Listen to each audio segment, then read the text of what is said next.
Hey, good morning. Welcome to Monday. It's Monday, September 29th. Wow, September is almost over already.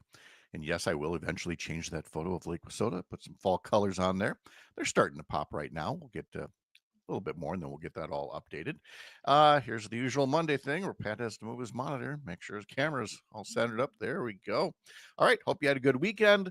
Hope you didn't stay up late for that that game with the Packers and the Cowboys. We'll talk about it. We'll talk about the Brewers wrapping up their regular season, getting set for the playoffs, and then we are kind of guest heavy here. We've got author Laura Bird coming on at 8:35 to talk about National Reconciliation and Remembrance Day for Native American boarding schools and some books that you can read to learn more about that chapter in our nation's history.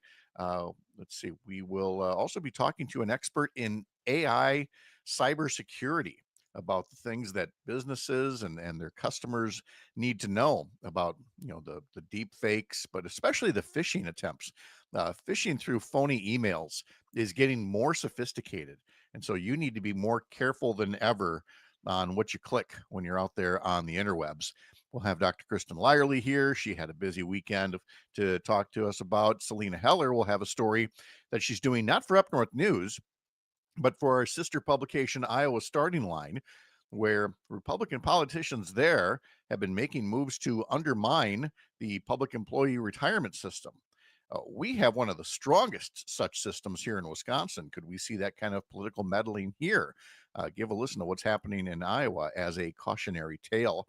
We've got all that and much more ahead on this Monday morning, starting at 6:06 across the Civic Media Radio Network and right here. We'll see you soon.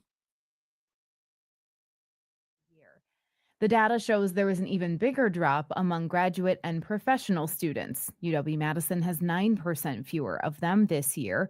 That may be linked to the Trump administration's deep cuts to research funding, slashing about $65 million from UW-Madison's budget.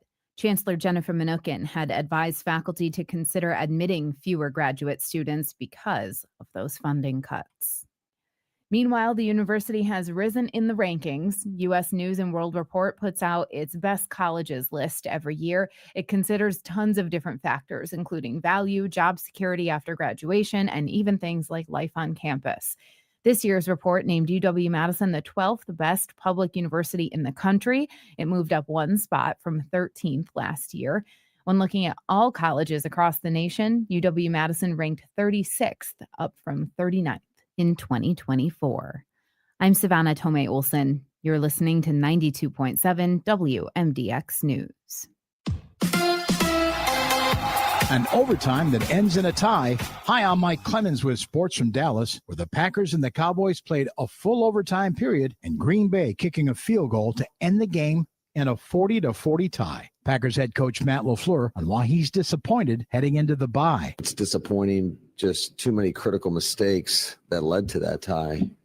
Give Dallas credit. They did a great job offensively, moving the ball down the field. But there's a lot of things that we all have to clean up, starting with myself. I mean, we were trying to be aggressive at the end of the half. That really bit us in the butt. Baseball, the Brewers with a 4-2 win at home Sunday over the Cincinnati Reds to close out the regular season with 97 wins, a new franchise record. I'm glad that this team gets to be remembered differently. I'm not into records necessarily, but it's a way for the 2025 to be recognized differently. That's Brewers manager Pat Murphy.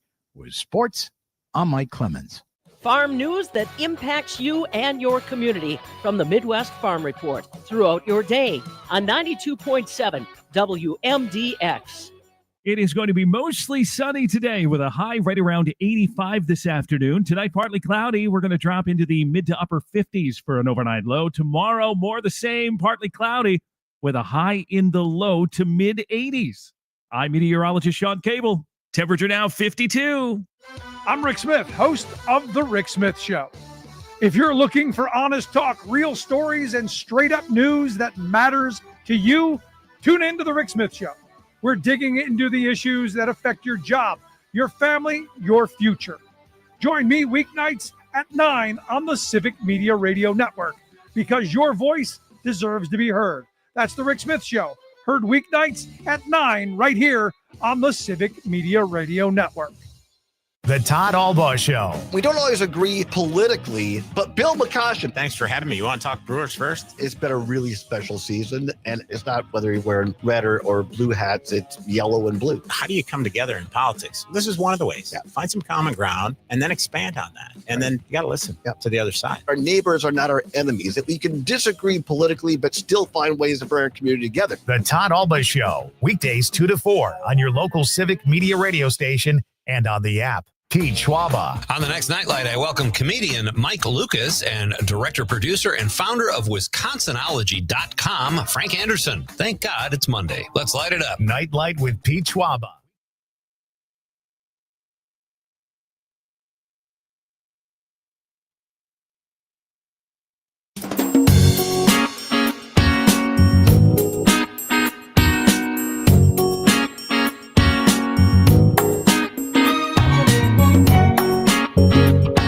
Live across Wisconsin on Civic Media, you're listening to Mornings with Pat Kreitlow, powered by Up North News.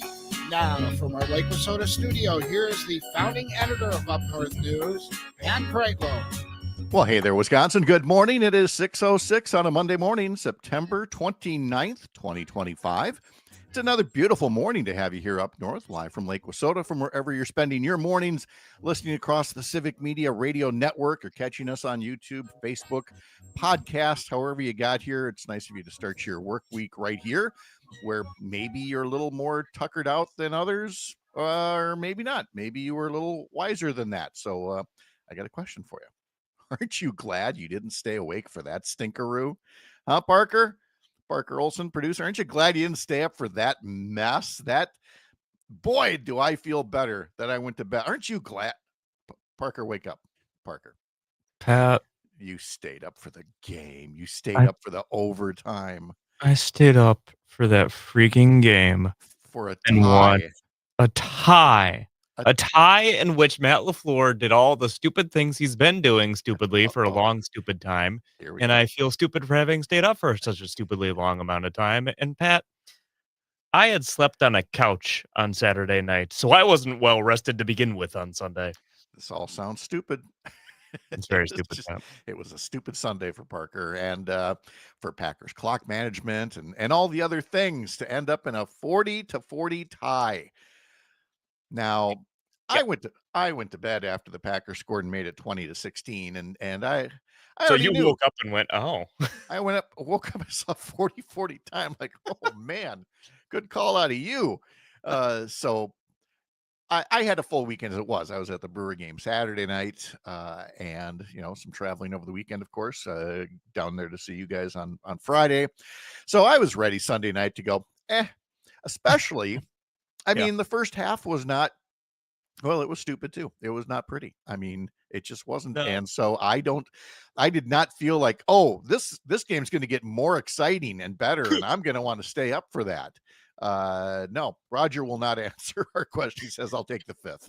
Yes. It's a good call, Roger. It was, I would love to have come on and said, wow, I'm so sorry I missed it. What a big comeback. Always great to beat Dallas, but that just wasn't in the cards based on the play that we were seeing. And by the way, not the fault of the offensive line, which I thought was going to be the weak point. I thought the offensive line was going to let Jordan Love get sacked 14 times. It didn't happen.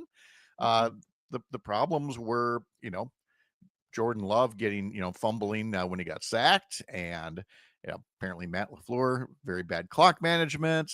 But yeah, not the offensive line this time. Not the offensive line this time. No, weird decision to try to sneak in an extra possession at the end of the half there. Yes. And of course, special teams allowing that blocked extra point, which, I mean, to me, it all comes down to that. I know it's more than that, but in my mind, an extra point should be a gimme, and things aren't a gimme because you don't do anything. Things are a gimme because you know the things to do. You know the people to block. And when you let somebody come in, block the extra point, return it for a touchdown, and that's a swing right there. Instead of you getting an extra point, they get 2 points, and the game ends in a tie. Well, I'm just gonna look at that. A 3-point swing really does something there. It was not good. And then apparently what I missed in overtime was that One of the Packers was tackled inbounds on a play that started with 28 seconds left, and they didn't get another snap until 6 seconds were left. I can only imagine the screaming at TVs that were going on at that point. Matt LaFleur said after the game, I think that goes to the level of detail that we're not where we need to be. The operation was just way too slow. I don't know if our guys didn't know we were in a 2-minute or what. No, I think they do. I think they can read, Yeah. But- And then they took a shot. I don't know why they took a shot to the end zone on that. That was even dumber because then the ball hit the ground with 1 second left. Yeah, they caught a break there. Romeo Doubs caught all 3 of Jordan Love's touchdown passes. Finished with 58 yards on 6 catches. So 58 yards on 6 catches, not good, but 3 touchdown passes, real good. Very Take good. it. Josh Jacobs rushed for 2 touchdowns, finished with 157 yards. Love threw for 337 yards. He did not look bad, but there was definitely room for improvement. They put up 40 points. Like, Yeah, 37. You can't. That's a great game. You can't give up 40 points. You just can't. So we can let this one go because the Packers are now in a bye week, which is interesting because it felt like a bye week before because we had that Thursday night game and then you didn't play until later on. And now we've got an entire bye week. The Packers will next play at home on Sunday, October 12th. That's a 3:25 start. So we can either dwell on this game and the loss to Cleveland for the next 2 weeks, or we can just let it go and cheer for the Brewers. That's my choice. I'm choosing to wash this one out. Yeah. Yep. Just flush it. Let it go. The Brewers won their regular season finale 4-2 over Cincinnati to avoid a sweep. Final record of 97 wins and 65 losses, best in team history, best in baseball this year, which I know all of us who are Brewers fans who watch a lot of the games, we still have a tough time wrapping our head around. We were the best team in baseball this year because we're so young. We're so young. Not everyday household names, but you had those streaks. I mean, those 3 big winning streaks that accounted for 33 wins. That was pretty cool. Yeah. Danny Jansen hit a 2-run homer yesterday. Trevor McGill made his first appearance back from an injury. He looked pretty good. And then the Reds hung around in the locker room and they clinched the final playoff spot after the New York Mets finished a collapse for the ages. Matched or exceeded only by the Detroit Tigers collapse for the ages, but at least Detroit is still in the playoffs, but they're not division champions. They managed to just completely lose an ironclad grasp of the American League East, and instead they did grab a wild card spot. But the New York Mets, second highest payroll in baseball, and it's going to be another long winter for New York baseball fans. And now Pete Alonso says he wants out. He's not going to take his option. No. So sorry, Mets. Let's see. Oh, some other good news for a former Brewer. At some point, we'll stop being happy for Willie Adames, but Willie Adames hit his 30th home run for San Francisco. Hold up. We're never going to stop being happy for Willie Adames. Okay, we're happy for him personally, but I mean, at some point it's going to be, that guy in the San Francisco Giants. But you talk about former Brewers, Willie Adames getting 30 home runs. The Giants haven't had a 30 home run hitter since 2004, so that's cool. And then the other one, Stephen Vogt, former Brewer catcher, now manager of the Cleveland Guardians, who win the American League Central, overcoming the Detroit Tigers. Stephen Vogt, just one of the real good guys out there. I forgot that he was their manager. That's awesome. Yes. Yeah. Congratulations to him and to Cleveland and to Tony and all of our favorite Cleveland fans out there. And, condolences to all the Houston Astros fans because Houston, you got eliminated in the last weekend of the series. That's true. And then the Cubs Padres, they have the wild card series, and the Brewers will take on the winner of that series this weekend. I'll give you the whole schedule here, but first I have to say from being at the game on Saturday, which was a lot of fun. Brewers lost, but again, we weren't holding out high hopes. But I was there for a couple of weeks now. We've been saying we need to put Jacob Mizorowski in the bullpen. We need him to come out of the bullpen and come out strong out of the bullpen. And we got to see him coming out of the bullpen, and it just implode. It was not good. Wasn't great. It was a 6-run inning when all was said and done. So he's got some time to work on that this week. So does. let me tell you about the Cubs and the Padres, since we're going to play the winner of that series. So they've got a 3-game wild card series at Wrigley Field, and nobody did them any favors on the TV schedules. No primetime games for them. Tuesday, Wednesday, and Thursday at 2 p.m. So 3-day games at Wrigley Field. So, for Cubs fans, that'll be fun if they can win out of two out of 3. 30 years ago, everyone would have said, yeah, of course. Mm-hmm. Like, Yeah. It's Wrigley. It's a day game. That's how it works. Yeah, that's fine. So whichever team gets 2 out of 3 there will be at American Family Field on Saturday, playing the Brewers in the National League Division Series, in one of the series. So game 1 will be this coming Saturday. Game 2 will be a week from today, next Monday. Both of those games in Milwaukee. And then game 3 will be Wednesday of next week in either Chicago or San Diego. It's a best of 5. So 3 out of 5. So we've got the games coming this Saturday, then next week, Monday, Wednesday, Thursday, Saturday, if necessary. So there's the setup for the Brewers. Let's see. The Badger football team was off. Thank you. We need that because And Saturday, somehow they still lost by 2 touchdowns. Saturday they are in Ann Arbor to take on Michigan. So you'll be able to hear that pregame starting at 9 a.m. Saturday on some stations on the Civic Media Radio Network. And some good news for the Badger women's volleyball team as well. On Friday, they swept Rutgers at home to open the Big Ten season. Then yesterday, they swept Iowa on the road to go to 9-1. The 7th-ranked Badger women volleyball team will host Illinois this Thursday evening at 7 at the Fieldhouse. And there you are up to date on sports. There you go. A whole lot of sports over the weekend. So, It's and true. and more to follow this week. I mean, with some playoff baseball, we just won't have to think about the Packer game for a while. Yeah. Somebody yelled, a Reds fan yelled at me. Not at me, near me. While leaving the Brew game on Saturday. That you guys are gonna lose in the first round. And I yelled back at him, and we're not in the first round, you are. That was nice. That was a good comeback out of you. All right. By the way, classy job by the American Family Field folks. Cincinnati, clinched their spot afterwards while they were in the locker room. And then they later came out for a team photo. I don't know if you saw that, but the American Family Field, they put up a nice, it's like it was a home game for Cincinnati, a big, playoff Cincinnati Reds banner on the scoreboard for their backdrop, which was nice. We're just so nice here in the Midwest. Well, yeah, of to course. do that kind of stuff. Yeah. And it's the Reds. It's not like it's the Cubs. Yeah, I don't feel bad about that. Yeah, I don't think we would have done it for them. I mean, all things in moderation, right? So, all right. A reminder to sign up for our newsletter. Head over to upnorthnewswi.com and click subscribe up in the top banner there. Parker's celebrating a big day today. It's National Coffee Day. So you can look for coffee specials at some of your favorite shops.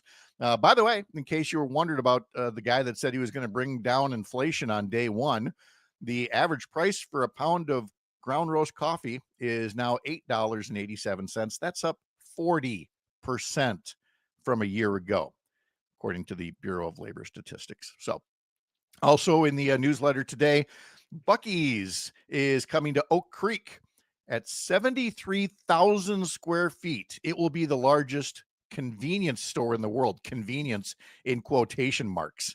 120 gas pumps. That's not a large convenience store. It's a little Walmart. And it's definitely not a quick trip to go visit it. See what I did there? And then, of course, in our newsletters, you can sign up for our Sunday morning newsletter, where my question of the week was, who will cave when it comes to a potential government shutdown this week? Democrats, Republicans, will Trump cave, or will Republicans actually snub Trump and work out a deal that he'll veto, but Republicans join Democrats to override it to end the shutdown? You can get all that and more by signing up for our newsletters, upnorthnewswi.com. Bill Berrien has dropped out of the governor's race. We'll talk about how he went about burying his campaign coming up from Lake Wissota on the Civic Media Radio Network. I'm Pat Kreitlow.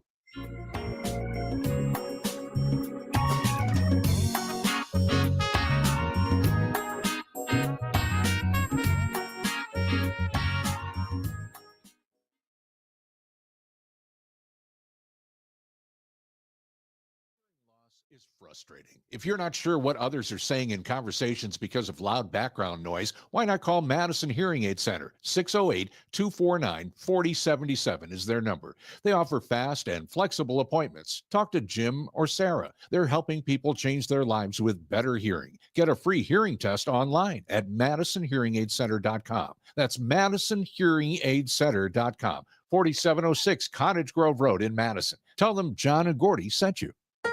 This is Chad Spade. Sometimes I'm overwhelmed by the hatred and misinformation that consumes our world, but I also know that we cannot build a house of justice and inclusion on a foundation of hatred and lies. We have to practice what we preach. At Chad's Design Build, we confront injustice the same way we confront a poorly built home, with love, compassion, intelligence, and persistence. We engage our community the way we engage our clients, with honesty and humility and the dogged determination that we can do better. Chad's Design Build, remodeling done well with love. You can support animals in need in our community when you shop at Dane County Humane Society's thrift stores. Thrift Store West on Watts Road and Thrift Store East on High Crossing Boulevard. Shop gently used and new clothing and accessories, home goods, toys, furniture, and a whole lot more. All proceeds from the Dane County Humane Society's thrift stores support the comfort and care of animals in need across the county. Visit giveshelter.org/thrift for more information. This is Jim Santel, the host of Amicus, a law review on the broadcast stations of Civic Media. Every step you take at the Dane County Walk to End Alzheimer's brings hope to families affected by dementia. Join WMDX on October 5th at Warner Park as we walk to raise funds for care, support, and research. Pre-registration at alz.org/.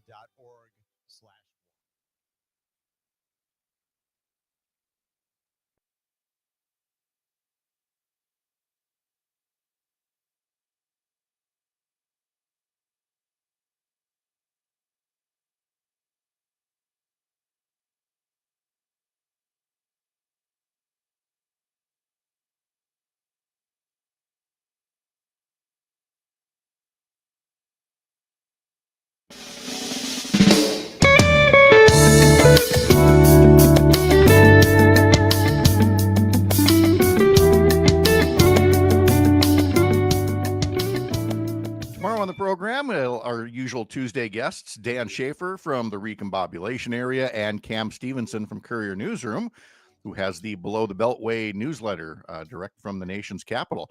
But never mind tomorrow. I haven't told you what's coming up yet today. Dr. Kristen Lyerly will be along in just a bit. She had a busy weekend, and we'll hear about her getting together with some of her old rodent buddies in Gopherland.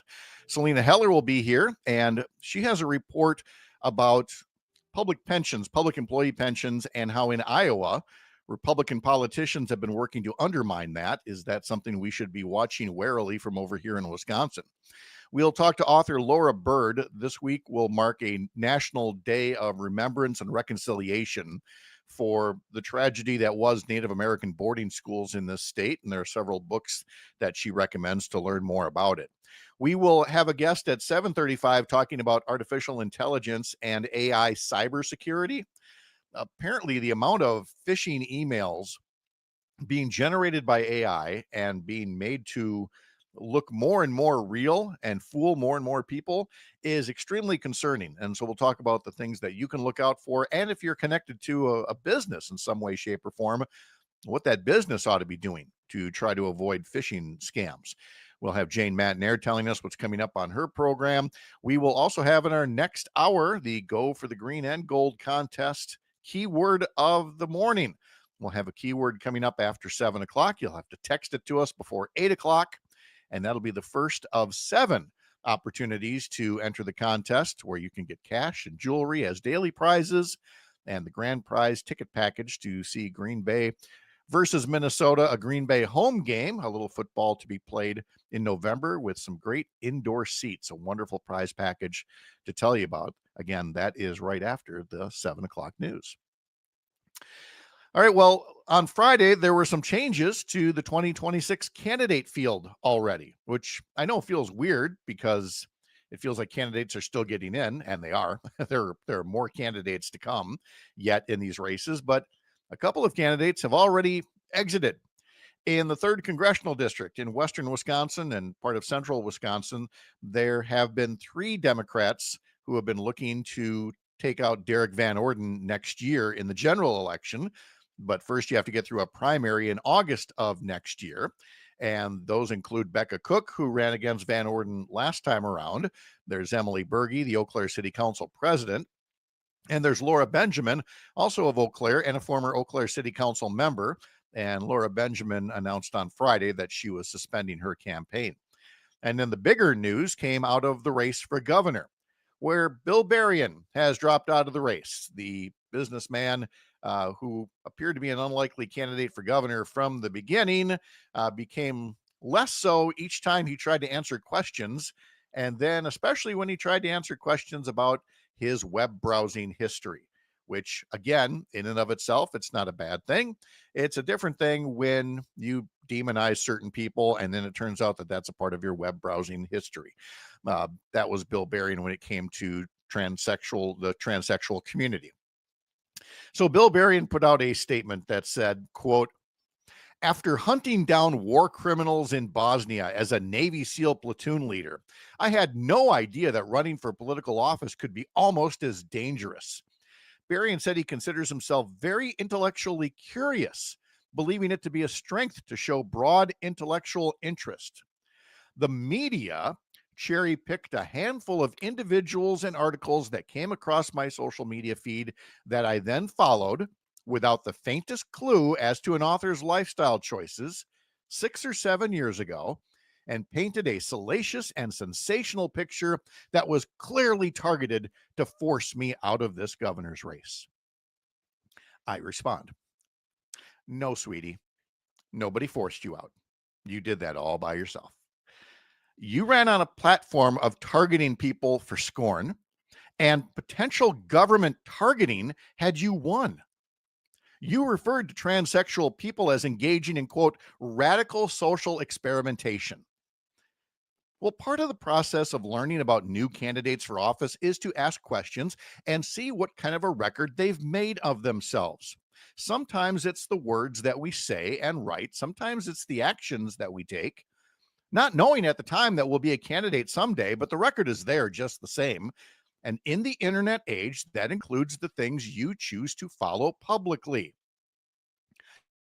So candidates' past interests come up and show what could be construed as hypocrisy.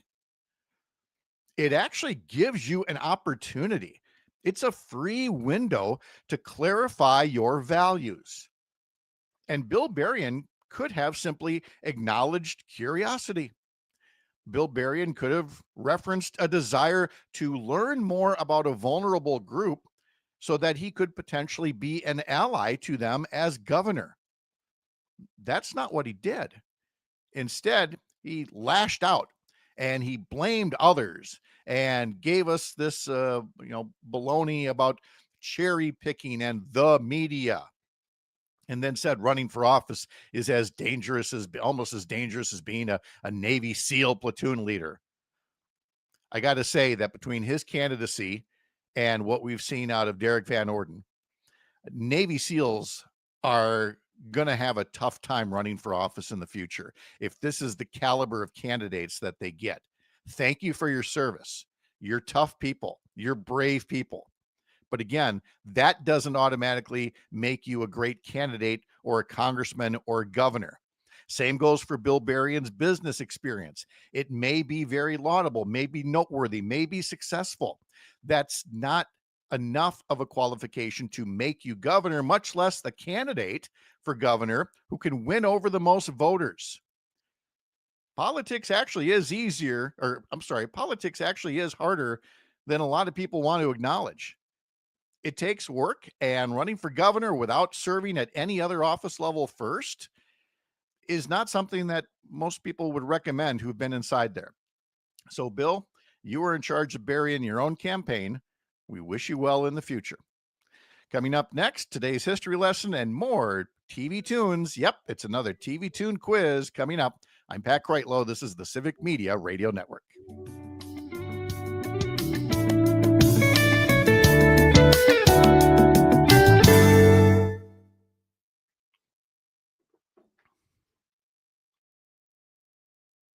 92.7 WMDX, Madison's real news and great conversation, and home to the Todd Allball Show, Monday through Friday from 2 to 4. Dairy producers thought changes to the federal milk marketing orders would improve their position in the marketplace. It hasn't. I'm Pam Yankee, starting you off before the opening bell on a Monday morning. Quick look at what's happening in agribusiness news, and their voices are being heard in Washington, D.C. Zippy Duvall is the president of the American Farm Bureau Federation. The news is not good when it comes to what we call make allowance. The make allowance determines what is deducted from farmers' check to help pay for the cost of processing. In just 3 months, America's dairy farmers have lost more than $337 million because of the increase in make allowances. USDA is now required to survey processors' costs every other year, but has yet to announce a timeline. We urge USDA to move quickly to schedule the new cost survey so that future hearings reflect the actual processing costs. Zippy Duvall, president of the American Farm Bureau Federation. What happened in the dairy markets on Friday? I've got numbers next. For far too long, seed discount offers have been too complicated.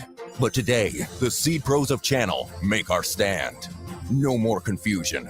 No more long-winded radio ads. Just simple savings. 0% financing with early pay discounts. Today, we show up with an easier way to save on seed.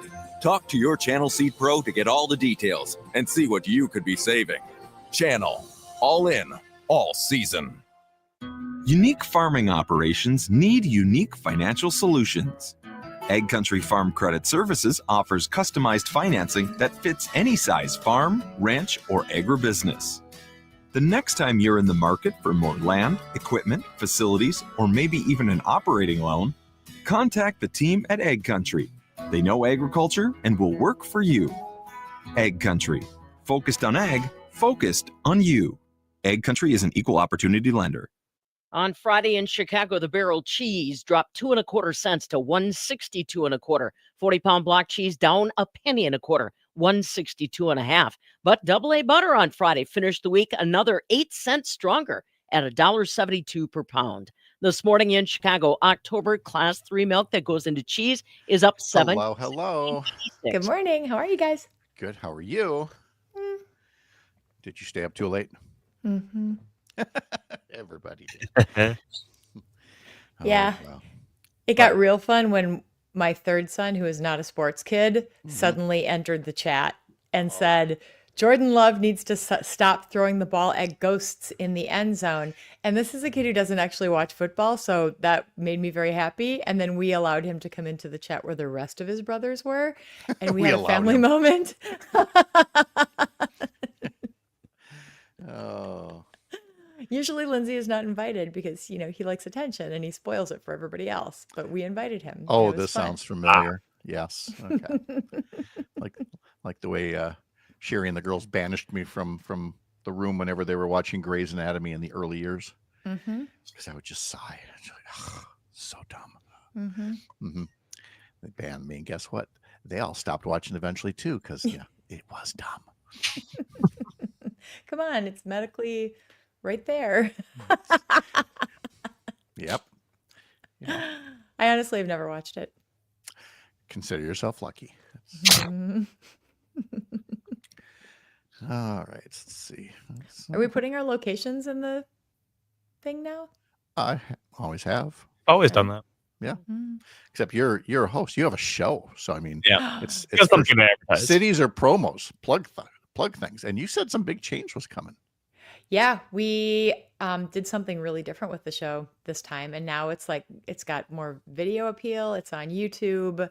And it's about the school shooting at Yes. Annunciation Right. in Minneapolis.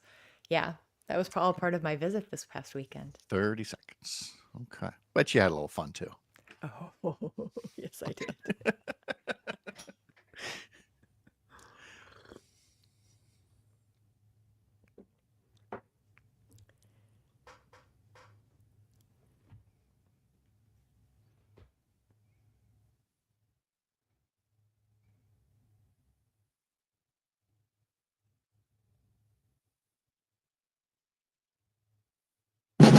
In 1972, a crack commando unit was sent to prison by a military court for a crime they didn't commit.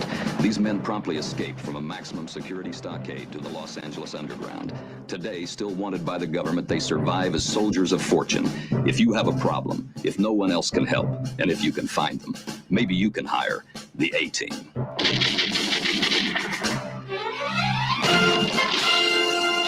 Well, here we go. Today's history lesson starts out by marking the 81st birthday of TV theme composer Mike Post. He has written themes for the A-Team, as you heard there. He's written TV themes for The White Shadow, NYPD Blue, LA Law, Quantum Leap, The Greatest American Hero, Black Sheep Squadron, Blossom, Hardcastle and McCormick, Hunter, News Radio, Wise Guy, and many more.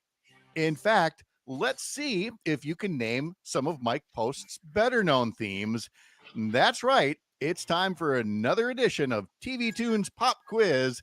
Here's our contestant. She's a gal from Kaukauna who traveled to the big city of Minneapolis, dressed up as a rodent for sports events, and now delivers babies and is known internationally for telling right-wing politicians to get the hell out of her exam room. It's Dr. Kristen Lyerly, everybody. Oh, hey, everybody. I thought maybe it was Mr. T's birthday. Nope, nothing like that. It's Mike Post and all of his TV themes. And if Salina jumps in here, we'll let her take part in the little contest as well. Oh, and good. Hey, I'm going to need some help. You can play along at home by texting us through the Civic Media app or putting something in the Facebook or the YouTube comments for absolutely no prize, because we just made this up and we don't have a budget for this bit. So please do it. Please. I've got 4 more Mike Post TV themes to share. Let's see if you can name them. Contestant Kristen Lyerly, are you ready? No, I'm not. You are more than you know. Here is Mike Post tune number 1. Oh, I think that they're doing a dance to this on TikTok right now. It's SVU, Yes. right? Yes, it's Law and Order. SVU is one of them. Yes, we'll accept that. There you go. Here's Mike Post TV theme number 2.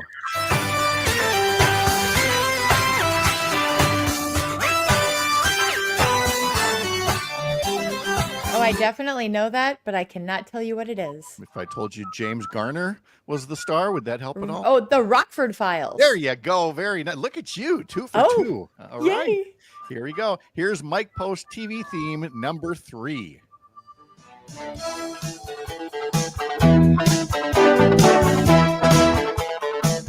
These songs are so groovy. Helicopter. Think big bushy mustache. Is it Magnum PI? Yes, it is. There you go. 3 for 3. That was definitely one that did not even come through my brain before it came out of my mouth. It came right from the gut. There you go. It was Tom Selleck. It was a shirtless Tom Selleck that did. It does it for everybody. I understand. Hi. Yeah, the mustache. Here we go. Mike Post TV theme number 4.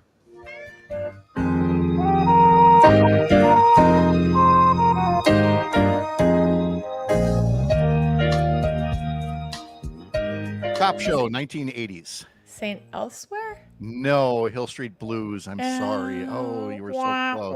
Yep. And this last one, I'm thinking either you're definitely getting this one or not. It's chosen just for you. Good odds there. Mike Post TV theme number 5.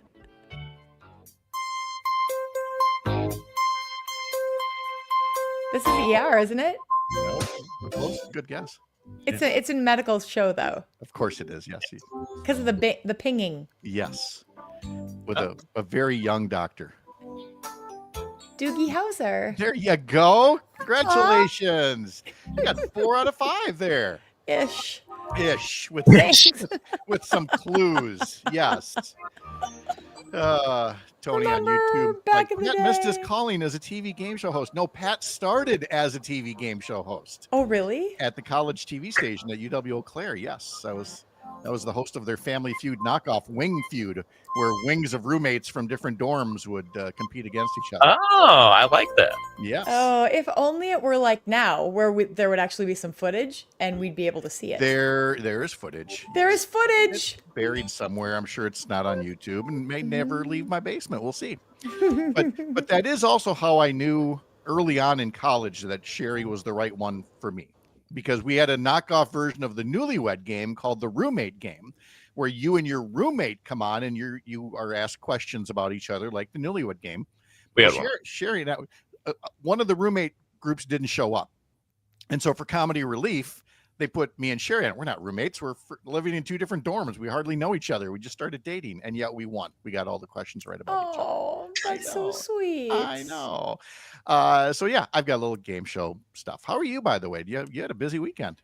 Super busy weekend, but so much fun. And to Jim in Brookfield, first of all, I hope you're healing well from your new knee. Second of all, I did, in fact, give Goldie Gopher a high five because as I was going to the tailgate, the game started at 11. I, of course, was getting there at 7 because I'm a Packer fan. I know how to tailgate. Yeah, you and do. who comes flying down University Avenue on some sort of a scooter with Goldie's face, but some person who is probably Goldie's special assistant with a big duffel bag slung over his back. So I go chasing after him like a crazy person on my crutches. Yes. And he stopped and we chatted for a little while. He took a picture. I gave him a high five. So mission accomplished. Yes, you did. Wow. Yeah. This crazy stalker lady was chasing me. Oh yeah, he definitely looked over his shoulder a couple times as he kept going. I'm like, no, wait, just seriously, please. Oh, look at that. All right, another TV theme in today's history lesson. This one not written by Mike Post, but it was a TV show that premiered this day in 1982. Sometimes you want to go where everybody knows your name. This one's so familiar. It is hard to believe. Cheers premiered this day 43 years ago. How can that be? Have you been to the Cheers bar? No, have not. We did on a bus tour of Boston. You know, we drove past it, but of course they're like, there's 100 people waiting in line on the sidewalk to get in. Like, no, we'll just keep going. It's okay. All right, so let's see. Now I've got a movie soundtrack for you here.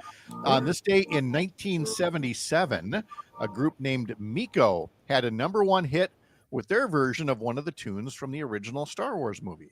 This,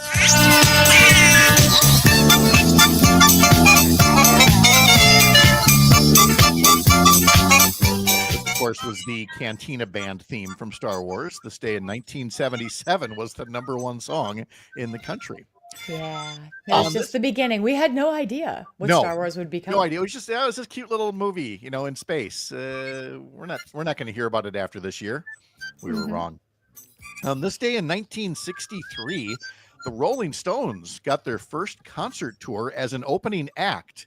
That's a pretty cool Rolling Stones opening for Bo Diddley and the Everly Brothers. There's a lineup. Wow. Although you can kind of see the evolution there. Oh, yeah. Yes. Absolutely. Mhm. That would have been great. Yes. We're going to go way up to 1990 now. The #1 song 35 years ago today was by the hair band Nelson. I can't live without your love and affection.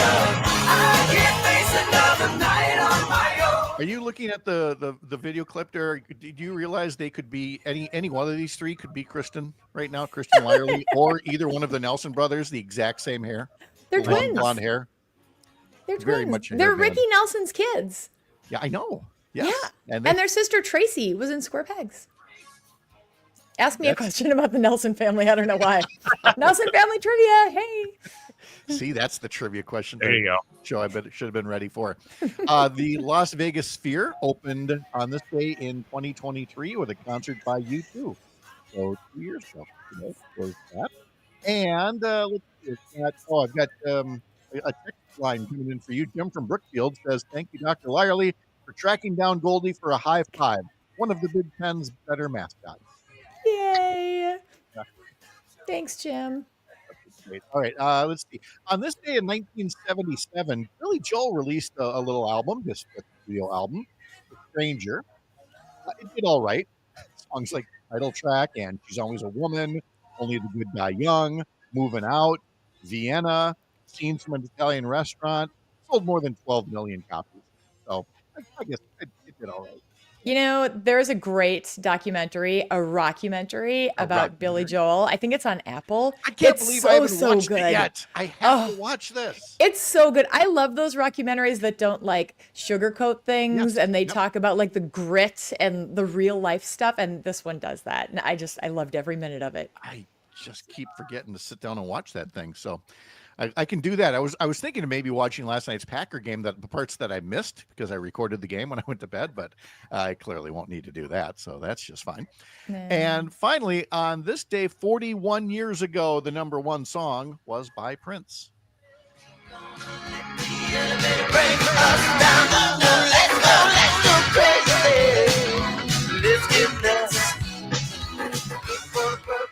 All right, on the National Day calendar, we've noted that it is National Coffee Day, which is a day of mourning for Parker because he does not take part. But you got or a day of nothingness for you.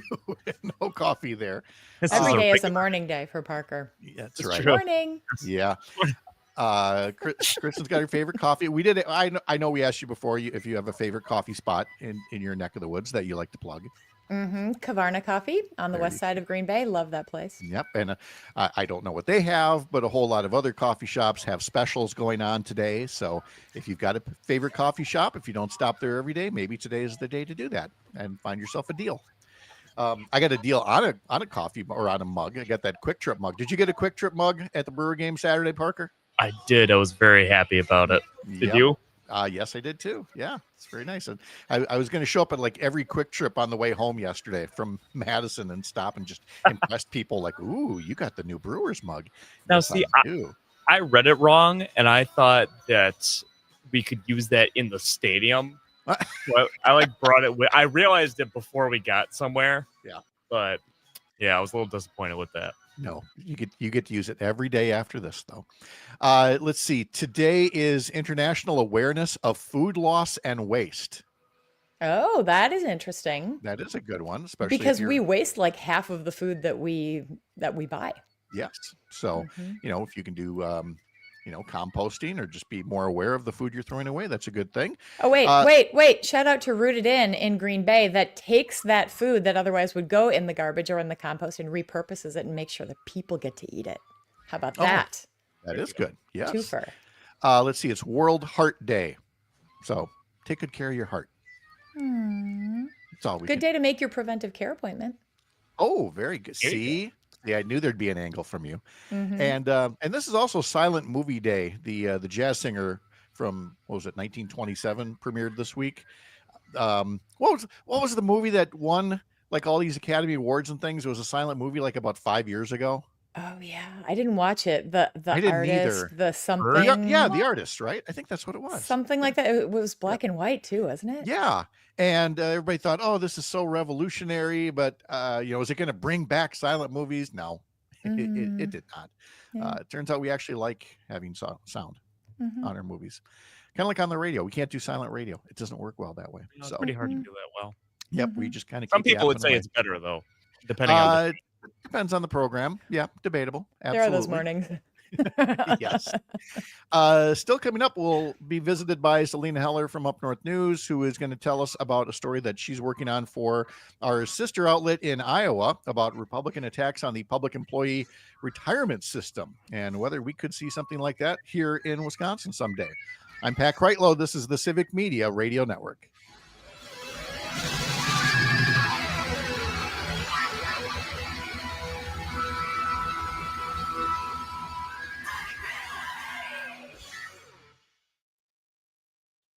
He's so proud of himself when he hits that. It's just Well done, Parker. no little extra service there. When I was a freshman in college, there were girls in my dorm at the University of Minnesota who literally went to Minnesota because of Prince. Sure, there's a reason to pick an educational institution. Yeah, what the hell? Why not? I mean, it was a couple years after Purple Rain came out when he was in that very hot mode. So yeah. Hot. He was hot. He would do all these little one-off concerts. I saw him do a one-off in St. Paul at the Civic Center. And it was like unlike anything I had ever seen. I wasn't that Really? big of a fan until I saw him in concert. Yeah. And Oh. he was just like unbelievable. Wow. Okay. Mhm. So when did you come back? Saturday night after the game. Okay. Oh, Pat, it was so nice. The Which- weather was perfect. Oh, The I know, wasn't it? Gophers were like not gopher-like. They like actually pulled it out in the. It was like the fans couldn't believe it. Like this doesn't happen to us. I was waiting for you guys to blow it there at the end. Yeah. Did you see that one catch where I mean the guy was like in the grasp and he was twisting around? Yeah. How do these players keep their feet in bounds? It is just incredible. No, I wish I got to see more of that game. I think I literally saw like 5 plays at the very end of the game, and that was about it. That was probably the best part to see. That's probably true. You up to anything fun this week? What's going on this week? Well, there's the government shutdown. Oh yeah, there's that. Yeah, I'm going to be home all week, which is going to be nice. Do some gardening. It's going to be a beautiful, beautiful week. The weather's going to be crazy good. I know Sherry's going. We're going to an ACOG conference in Nashville later this week. You should just pop down. Oh, really? No, really, yes. Yep. In Nashville. Mm-hmm. What ACOG conference is happening in Nashville? I don't think it's ACOG. No idea. I don't think it's ACOG. Okay. You think Sherry just made up something so we get to Nashville? Yeah. Could be. No, because we have our district meetings in the fall, but we just did our district meeting in St. Louis and we did it with the people from Tennessee. So Oh, I okay. don't know what would be. So in maybe it's Nashville. not Nashville. I don't know. She gets all all those pamphlets you get in the mail. Uh-huh. So I bet it's an OBGYN meeting, but it's probably one of the like for-profit medical associations that still give you the continuing medical information, education, but it's not sponsored. yes, here it is. The 39th annual fall conference for high risk obstetrics. Yes. Yeah. Funny That's not ACOG. Mhm. But it's still going to be fun for you. 15 seconds. Yeah, if the hotel Wi-Fi works, yes. 10 seconds.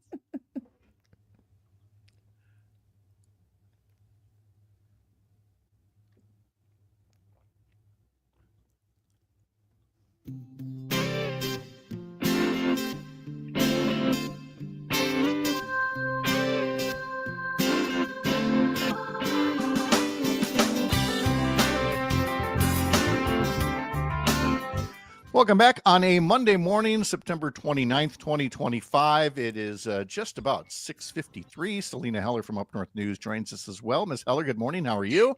Good morning. I'm good. How are you guys? A little chagrin that you decided to skip our Mike Post TV theme contest. I'm sure you would have done really well with it, though. Shoot. I couldn't join Parker. I don't drink coffee either, Parker. So I needed your help. You're not a coffee Not drinker? crazy. I'm not crazy, Pat. No, absolutely not. Selena's going to be telling us after the 7 o'clock news about threats to the public employee retirement system in Iowa and whether we could see something like that here in Wisconsin. But we've got a little bit of breaking news in the governor's race. We talked earlier this hour about Bill Berrien dropping out of the governor's race. Meanwhile, there is a new candidate. The Milwaukee Journal-Sentinel reporting that Missy Hughes, the former economic development chief under Governor Evers, has made official that she is joining the governor's race, pitching herself as a political outsider who will build a Main Street economy for the state.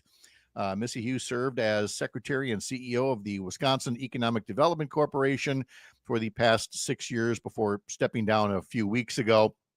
She said, "I'm not a politician, and that's the point. To create a prosperous economy for the future of all 72 counties, we need a leader who knows what it takes to create jobs, support workers, and attract businesses, and who rejects divisive politics that leaves so many behind." So we've already had some changes here, Kristen, in terms of, one Republican candidate getting out, one new Democrat candidate getting in. So, I mean, we have a lot to learn about these folks yet, and whether you want people that have political experience versus business experience. Bill Berrien obviously did not have the business experience that was needed to be a good gubernatorial candidate, or web browsing experiences, as the case may be. So, This field is exciting, though, isn't it? Have It you is. ever seen such a diverse many. field for Wisconsin governor in the past? No, and I think that we are probably not done seeing candidates yet. Meanwhile, Salina, over in the 3rd congressional district, we've got one One less candidate for governor, with Laura Benjamin getting out of the race on Friday for the 3rd Congressional District, which leaves us with Emily Berge, Eau Claire City Council President, and Becca Cook, who ran against Eric Van Orden last time around. So I did not know how long the Democratic field could sustain itself there with 3 Democrats, all women from the Eau Claire area, for a big sprawling district. And I'm sure for Emily Berge, it probably helps her as much as anybody else in that race. Yep, they're always together at events and things, and made their presence really known. So they both had good words at all of the events that I've been to. So I guess we'll see what happens from here. Yeah, we'll see. I mean, for Emily Berge and those who support her, looking at whether Rebecca Cook, essentially had her chance and wasn't able to do it, or for those people who back Rebecca Cook, saying that she came close and she should be given the opportunity to do it again. We'll find out between now and August what Democratic voters in the 3rd Congressional District primary have to say about that. Kristen, you went to Minnesota this week for your alma mater and cheering on a little football. You could not have picked a better weather weekend for a little college football action. It was incredible. We had such a blast, and I have just the greatest friends on earth. So that was really nice. Aw. And, I also had this being in a big city, people are a little bit different than where I live. And it was just so cool to be surrounded by members of the LGBTQ community. A couple of my friends' kids are trans and gay, and they're just so comfortable in their skin. And it's really different than here, where people are less comfortable. They don't feel like they are supported in that environment. And when you bring that back to Bill Berrien, and I'm not saying that he is a member of that community, but just looking at the web browsing history, looking at how this article brought him down, I think we've got a long way to go when it comes to community and respecting each other and just being our authentic selves. Well, right, and that's the point that I've been trying to make here, is that the issue isn't the web browsing, and the problem isn't curiosity and wanting to know more about yourself or other people in other groups. It's to basically be extremely critical of people in other groups, and then find out you were visiting sexually explicit websites from those same groups. Again, he had the opportunity to put himself out there as saying, well, I was looking to learn more, I want to be an ally, etc. And instead he just lashed out at the media and left the race. And maybe I'm naive, but I do believe that people still want to believe who their leaders are and still want them to be truthful and to know that their leaders are going to stand for them. And it hasn't felt that way for the last couple of years, because we've seen this ridiculous division and polarization. But I think we're coming back to that gut feeling. I hope so. Salina, what'd you do for the weekend? I went to lots of things. The Altoona Ginormous Pumpkin Festival. That's always an annual event. So the largest pumpkin festival, or pumpkin, I'm trying to find the winner. It was like 2,400 pounds. What? Last year was 2,500. And that was a record for the site. So some really big pumpkins, and this area is a really good place to be to grow them for the growers, because of the temperatures, and I don't know how they go about this, but it's a really labor of love for these giant pumpkin growers. Did they Was they hauled one of them up and smashed it? Yes, they lift, and this year it was 800 to 1,000 pounds. They hollow it out. Well, get the seeds out because they're kind of valuable. They sell big seeds. Well, yeah. And then they fill it with candy and then lift it up and then let it go, and it drops, and all the kids run and they get candy. It's crazy. It just don't drop it on the kids. Yeah. So no, They say the kids can't run until they hear the thud on the ground, and it's just a mad dash. There's a bazillion. It's like the NFL. There's a landing zone, and you have to wait for the landing zone for the pumpkin or the ball to get in there. It's right. One more on the text line from Jim in Brookfield. Thank you also, Dr. Lyerly, for my knee replacement wishes. Yes, recovery is going well. The ice machine is wrapped over my knee and running as I type this. It's an incentive that you were in Minnesota this past weekend so soon after your replacement surgery. No, Jim, that should not be an incentive. It should be a cautionary tale. Listen to your doctor and go easy, lest you have a setback. More with Kristen and Salina coming up after the 7 o'clock news. I'm Pat Kreitlow. This is the Civic Media Radio Network. To be fair, Jim, if you listen to The Secret Show, I was dying after the game. Yes. Dying. Yes, you were. I don't doubt that one bit. And then I had to drive home. And I went back where my friends were tailgating just to let the traffic, get out. And they were all drinking afterwards. And I was not. And they just would not let go because we don't get to see each other that often. And I'm like, I got to go. And they would just keep talking to me. And by the time I got back to my car on my crutches, honestly, I was like, how am I going to get home? What is my plan for pulling over and taking a nap if I get tired? Oh, no. I was fine. You How did- made it. You made could have it. made it to Chippewa Falls and stopped there. I actually did really well. I just turned on, music and sang, and that got me home.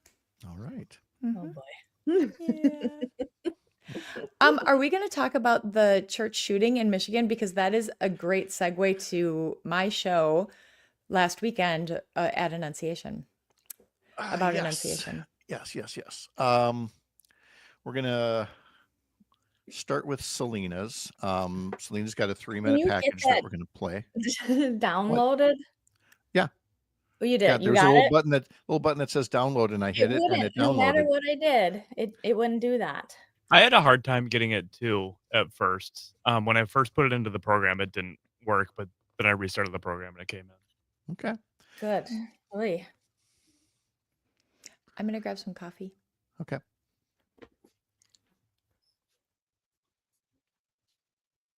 Fewer international students this year. That's about 500 fewer total. President Donald Trump has made curbing immigration a big part of his plan for the nation. And earlier this year, the State Department revoked the visas of a couple dozen students in the UW system. A couple of them filed lawsuits, and eventually the State Department reversed course. Now, this drop in international enrollment is expected to be a trend nationwide. The Association of International Educators put out a report saying the U.S. may see as much as a 15% drop in international students. Until now, UW-Madison typically had an increase in international students year to year. The data shows there was an even bigger drop among graduate and professional students. UW-Madison has 9% fewer of them this year. That may be linked to the Trump administration's deep cuts to research funding, slashing about $65 million from UW-Madison's budget. Chancellor Jennifer Mnookin had advised faculty to consider admitting fewer graduate students because of those funding cuts. Meanwhile, the university has risen in the rankings. U.S. News and World Report puts out its best colleges list every year. It considers tons of different factors, including value, job security after graduation, and even things like life on campus. This year's report named UW-Madison the 12th best public university in the country. It moved up one spot from 13th last year. When looking at all colleges across the nation, UW-Madison ranked 36th, up from 39th. In 2024. I'm Savannah Tomei Olson. You're listening to 92.7 WMDX News. Final score 40-40. Hi, I'm Mike Clemens with sports. The Cowboys and the Packers battled through overtime only to have the game end in a 40-40 tie. It was Micah Parsons' first game back against the Cowboys. What was his reaction to the draw? I'm not even gonna lie, I'm pissed off. I'm very disappointed. I even told Jordan to the side, thank you for having our back today. So the Packers are now 2-1-1 heading into their bye. Did the Packers do anything different? I asked Cowboys defensive lineman Kenny Clark. Yeah, it was all the same. Same stuff we expected. 1-2-1 is way better than 1-3. Baseball, the Brewers beat the Reds 4-2, and now they wait to find out who they'll face in the playoffs. When did they realize that they had turned the season around? We were going to lose our third game in a row, I believe, in Pittsburgh on a dreary, cold day, and we had 3 0-2 doubles. It was a grinder day, and then since then, I don't know what our record was, but it was really, really darn good. That's Brewers manager Pat Murphy with Sports on Mike Clemens. Local news, weather, and sports on air and streaming on the Civic Media app. This is the Civic Media Radio Network. It is going to be mostly sunny today with a high right around 85 this afternoon. Tonight, partly cloudy. We're going to drop into the mid to upper 50s for an overnight low. Tomorrow, more the same, partly cloudy with a high in the low to mid 80s. I'm meteorologist Sean Cable. Temperature now 52. Get ready to go for the green and gold on this local Civic Media radio station. Listen each weekday for the keywords to text for your chance to win our daily prize, $200 cash and gold jewelry. And be entered to win our grand prize, 2 indoor club level seats to see the green and gold take on Minnesota in Green Bay. Just download our free Civic Media app and listen weekdays at 7, 9, 11, 1, 3, 5, and 7 for your chance to win in our multi-state contest. For complete rules, go to civicmedia.us.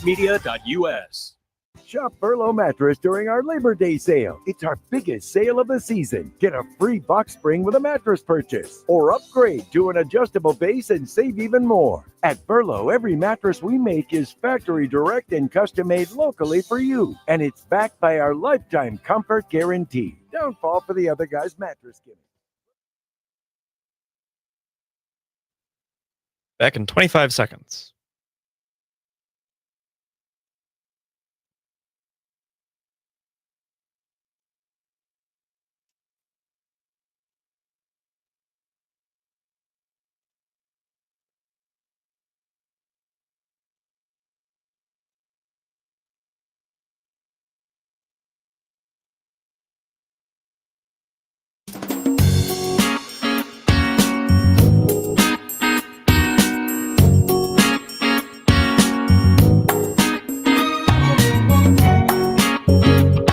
Live across Wisconsin on Civic Media, you're listening to Mornings with Pat Kreitlow, powered by Up North News.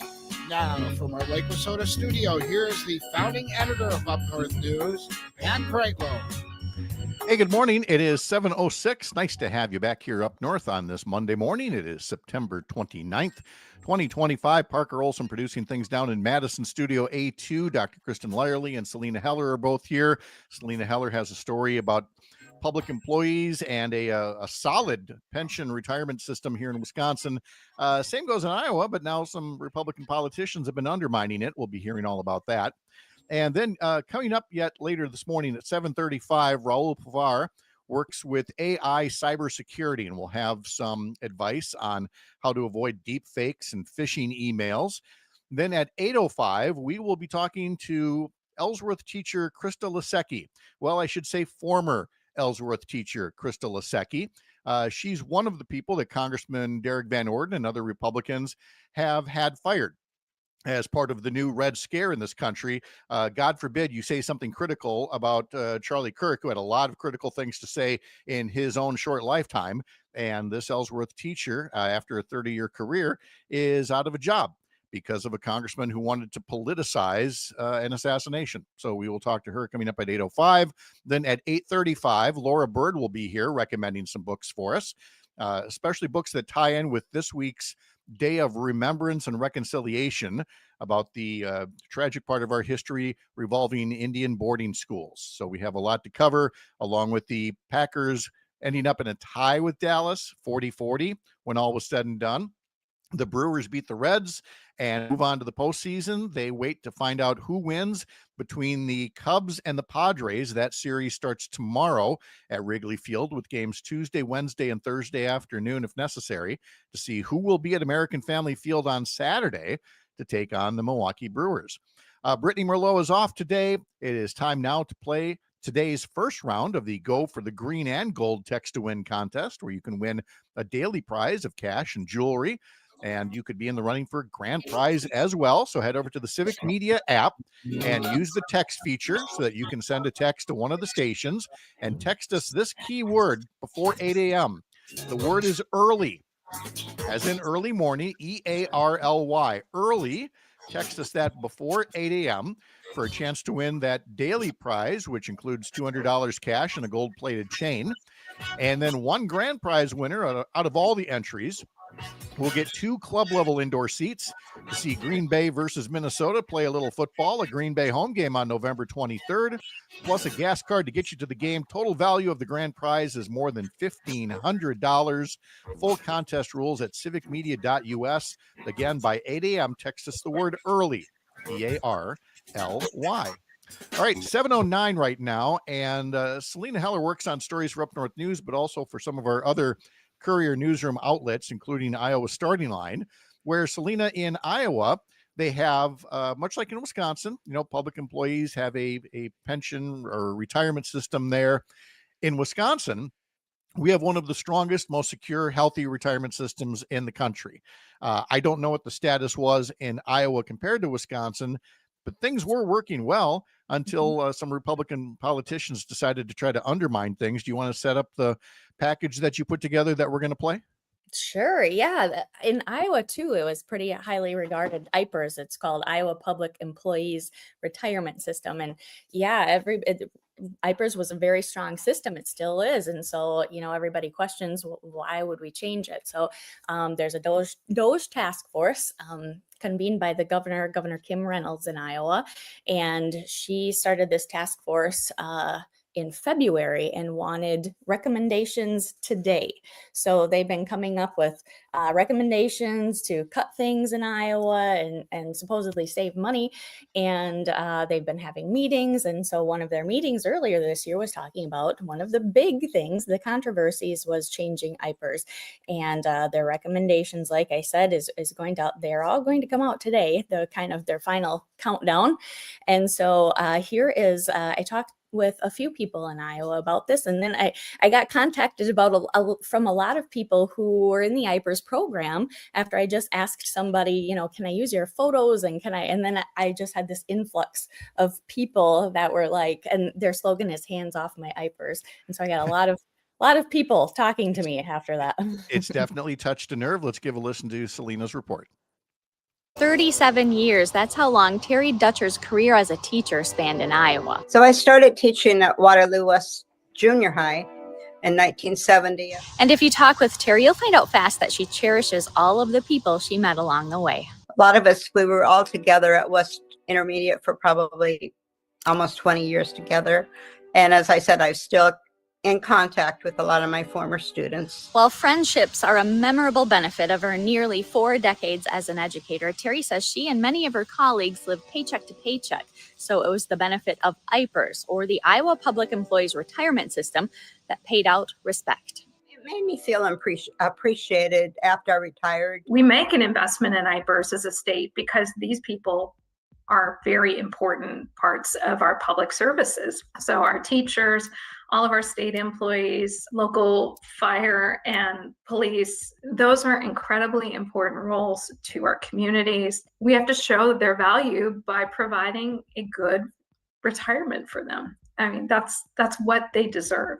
They deserve our respect. But a Governor Kim Reynolds handpicked DOGE task force wants to gut Iowa's retirement program. The partisan panel, whose Republican Party already has imposed limits on bargaining rights, is reviving an unpopular idea, replacing IPERS. Right now, IPERS is a defined benefit pension plan that guarantees a lifetime monthly payment based on a formula rather than relying on stock market performance. And there's no one at the table to contest it, even though there are about 250,000 working people in Iowa who are currently contributing to the plan. It's incredibly frustrating to me that we would have a task force looking at state government and spending and not include any state employees. We only have folks who are working in the private business world, and it's really concerning that folks in the private business world would propose taking away the one thing that makes public employment competitive with their market. The task force continues to recommend weakening IPERS by reducing future contributions. IPERS is a proven driver of local economies, with 1 in 10 Iowans benefiting from their contributions. It is a fair and equitable system that has proven to be a powerful tool for attracting new employees and retaining the ones we already have. So we're going to have educators, law enforcement, firefighters, public employees of any kind look at Iowa and say, if this is on the table, I'm not going to risk it. I'm not going to move my life here. I'm not going to start a family here if I could lose my retirement benefits in the future. The most important thing for me was respect and being treated like a professional.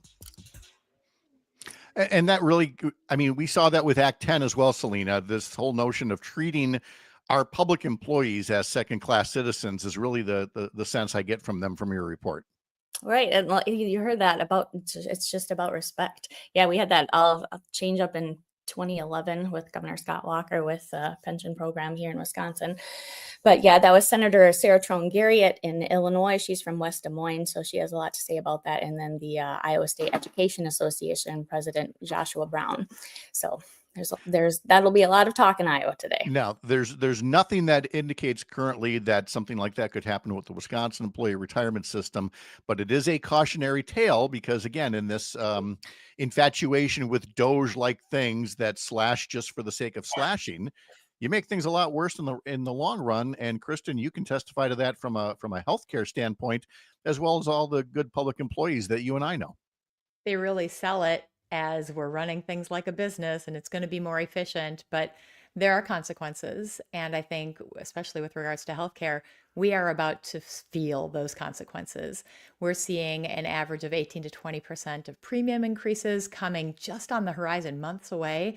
We know that healthcare is going to get expensive for all of us, and millions of people are about to lose their healthcare. And these are all consequences, not of what Salina's talking about here, but of just this Doge type cutting that is irresponsible and frankly not in the best interest of the people. No, it's not.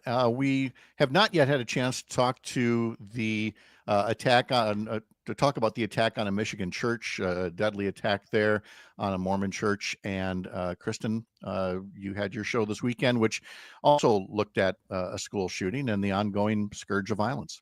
Yeah, it's an incredible episode. Two parents of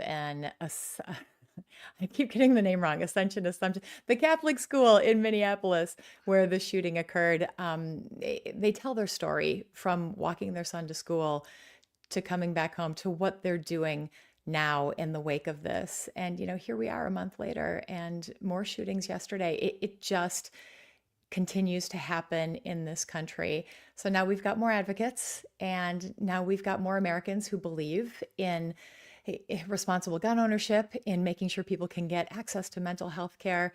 And we need to keep pushing forward. So please listen, this is a really important episode. The Dr. Kristen Lyerly Show, wherever you get your podcasts.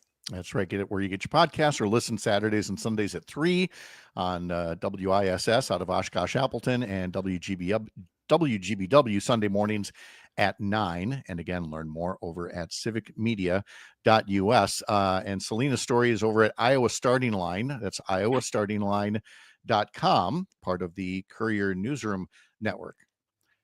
Whew. You guys are busy. I mean, I just sit here and just pivot to you guys and say, what are you guys doing for work?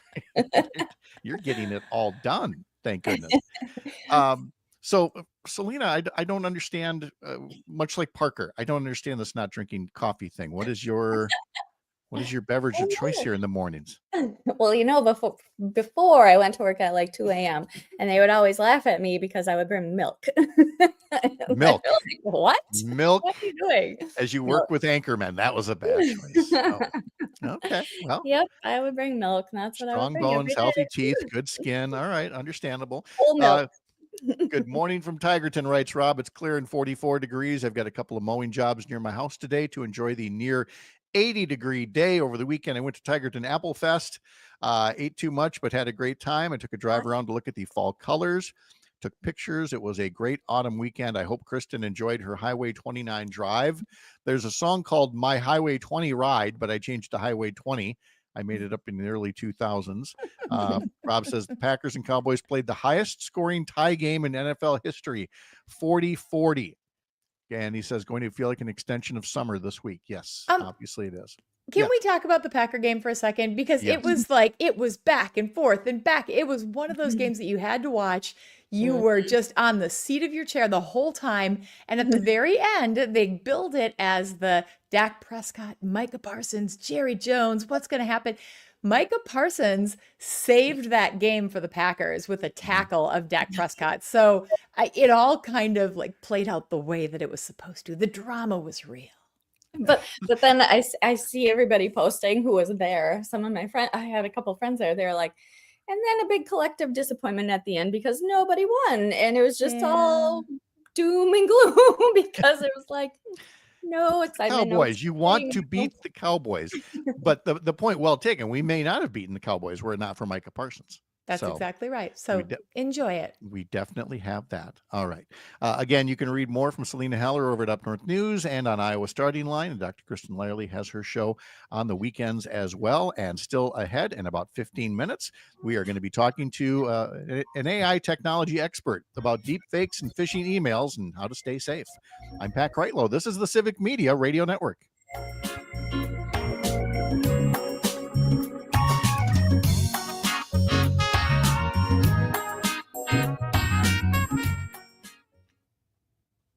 All right. I don't have any great topics for this next segment, and if either or both of you need to boogie, I'll certainly understand. I can stick around a little bit. Okay. Sure, I don't care. Sure, I don't care.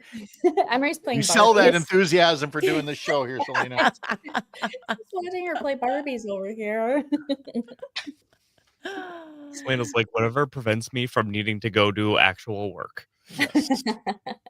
It's getting ready for school, making bacon. We make bacon every morning. Oh, you have bacon every morning? Emery has to have bacon every morning. That makes me think of that movie of the ice fisherman guys in Minnesota. And you know what I'm talking about. Grumpy old men? Yes. Every day how'd you live to be 100? Every day I eat bacon and I smoke a cigarette. Okay. I love that movie. Burgess Meredith. Oh my gosh. He was hilarious. I love Walter Matthau. And Jack Lemmon, right? Oh my gosh. Uh-huh. Yes. I always felt like my dad seemed like Walter Matthau. I don't know. Oh. I believe it. Let's see. Oh, where is it?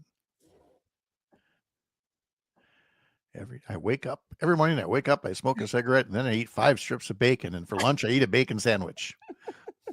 Bacon sandwich. We should have Parker find that one. Bacon is the key to a long life.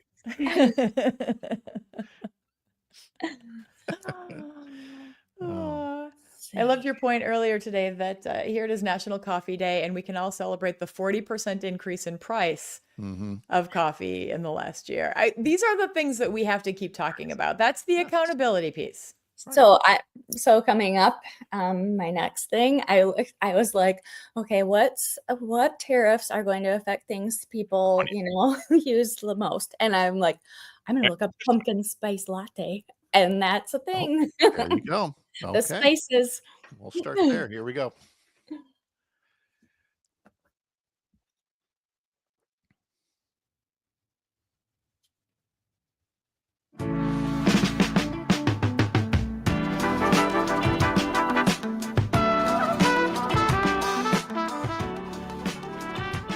Well, again, happy National Coffee Day to 50% of the show that drinks coffee, and the other 50% just can't believe the money that we're spending on it now. And we were talking during the break about the increase in coffee prices, and what did I say? How much have coffee prices gone up? 40% this year.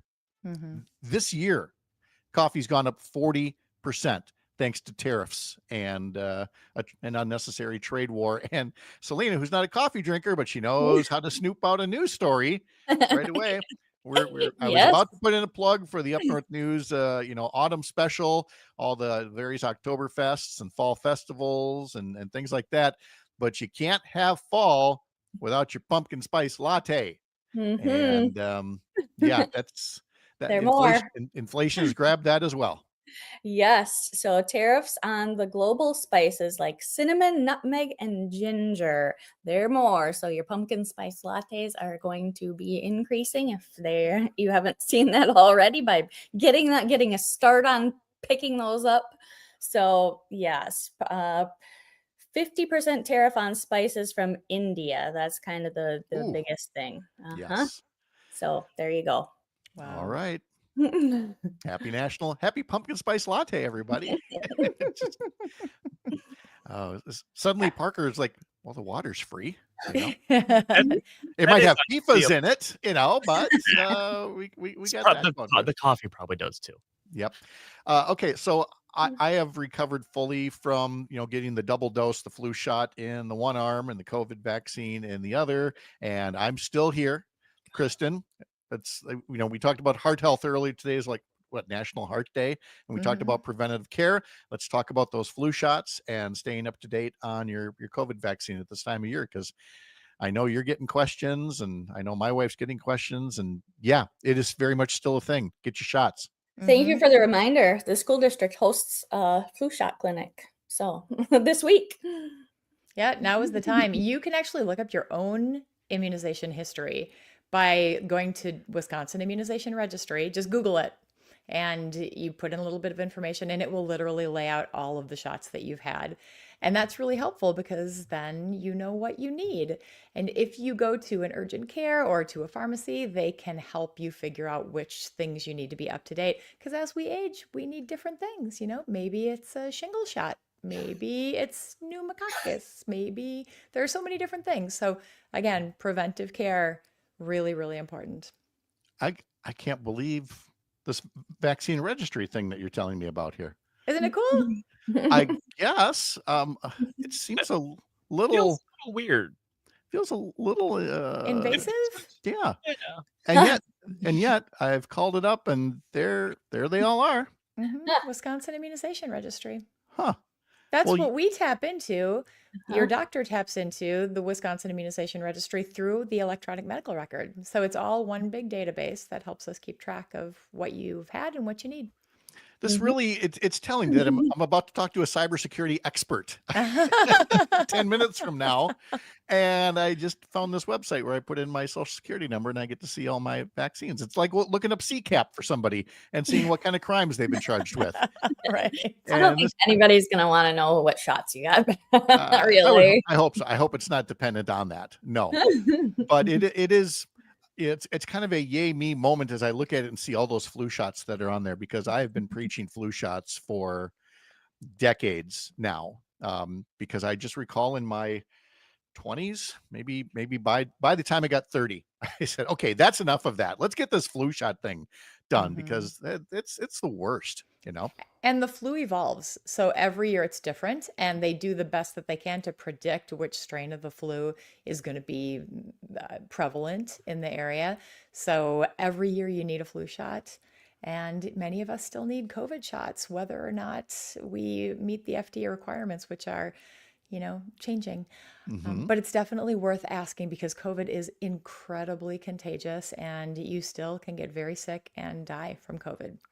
And it also lists the vaccines that are recommended for you based on where you are. And it lists a couple of things that I actually just got. So this should be updated here shortly, including the shingles one. Well, since we're on vaccine talk right now, shingles, if you have to get or not have to, but if you're eligible for your shingles shots, get them. Yes. They don't feel great. You're not going to feel great for a day afterwards. But if you've never had shingles, you don't want shingles. You do not want shingles. No, I was, like I said, this weekend I was with a college friend, and we told a lot of stories, a lot of funny stories, but of course we're now also men in our 60s. And so there were health stories as well, including stories about, shingles, because that's what we do now. We rock on the front porch and we tell these stories. He went away. He went to work at one point on Saturday before we went to the Brewers game. And he comes home, and we get set to go to the game. And I said, by the way, I tried to break your house. And I'm very thankful that I did not. But in the guest room, it was a beautiful day. It was a beautiful weekend. I'm like, I'm just going to open up the window here and let some fresh air in. I know he just recently replaced the windows. I turned the crank, the window opens. I'm like, that's a little too much. I'm going to close it a bit. And it would not close. It would not. It was like it was off kilter. It would not close shut. And do you ever have to, in somebody else's house, try to find out where their stuff is, like their tools or their junk? I would normally go into their junk drawer. The junk drawer is empty. All the cabinets are empty because they're replacing their cabinets this week. This is like a Seinfeld episode of like all the shenanigans that then ensued. I'm trying to like gently push on the window, but then what if I break the window? And then we're never going to get to the Brewers game.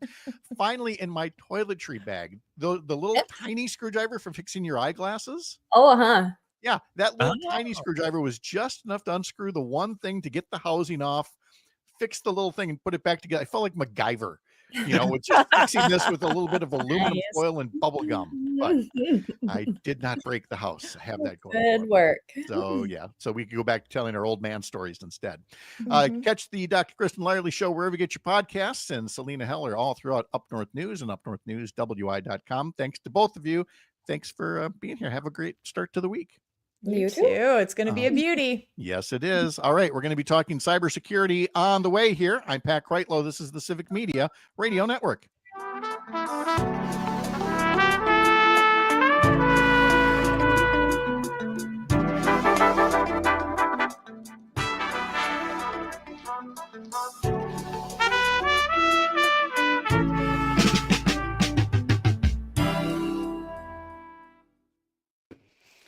All right.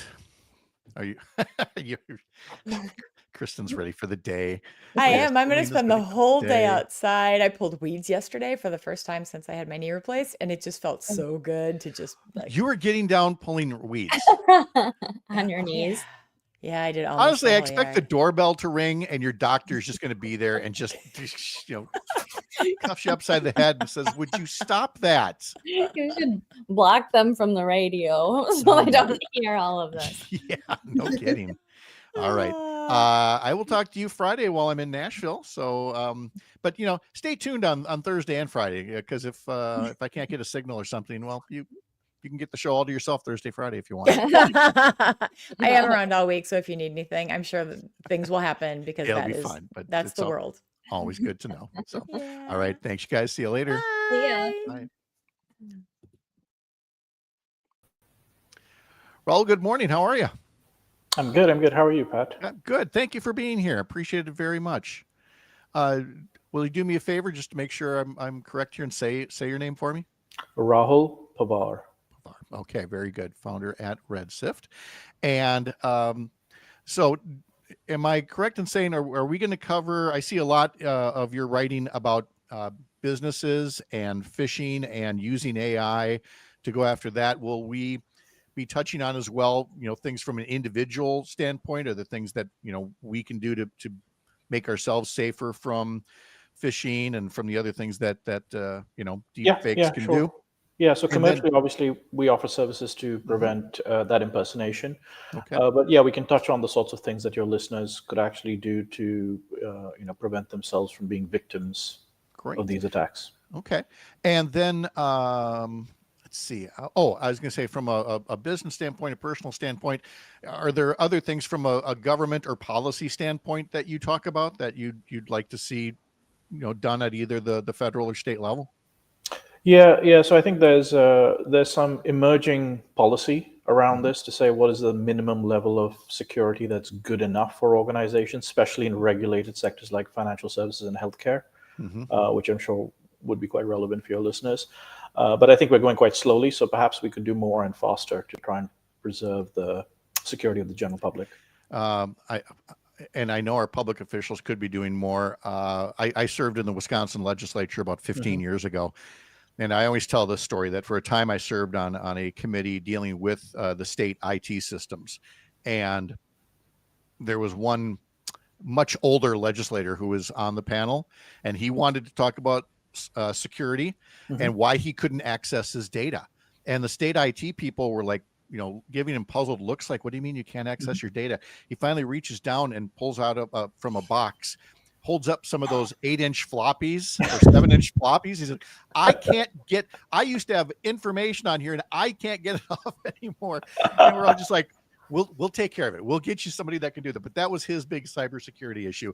Hardly cutting edge stuff for protecting the state. Yeah. But that's why legislators have good staff members.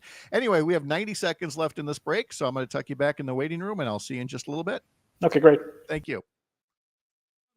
With a high in the low to mid 80s.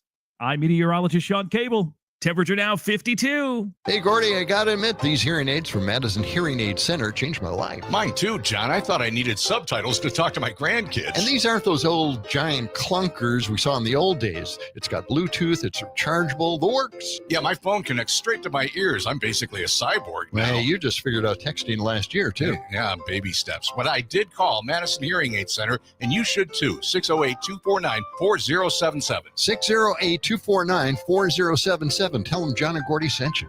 Shop Furlough Mattress during our Labor Day sale. It's our biggest sale of the season. Get a free box spring with a mattress purchase or upgrade to an adjustable base and save even more. At Furlough, every mattress we make is factory direct and custom made locally. Back in 30 seconds.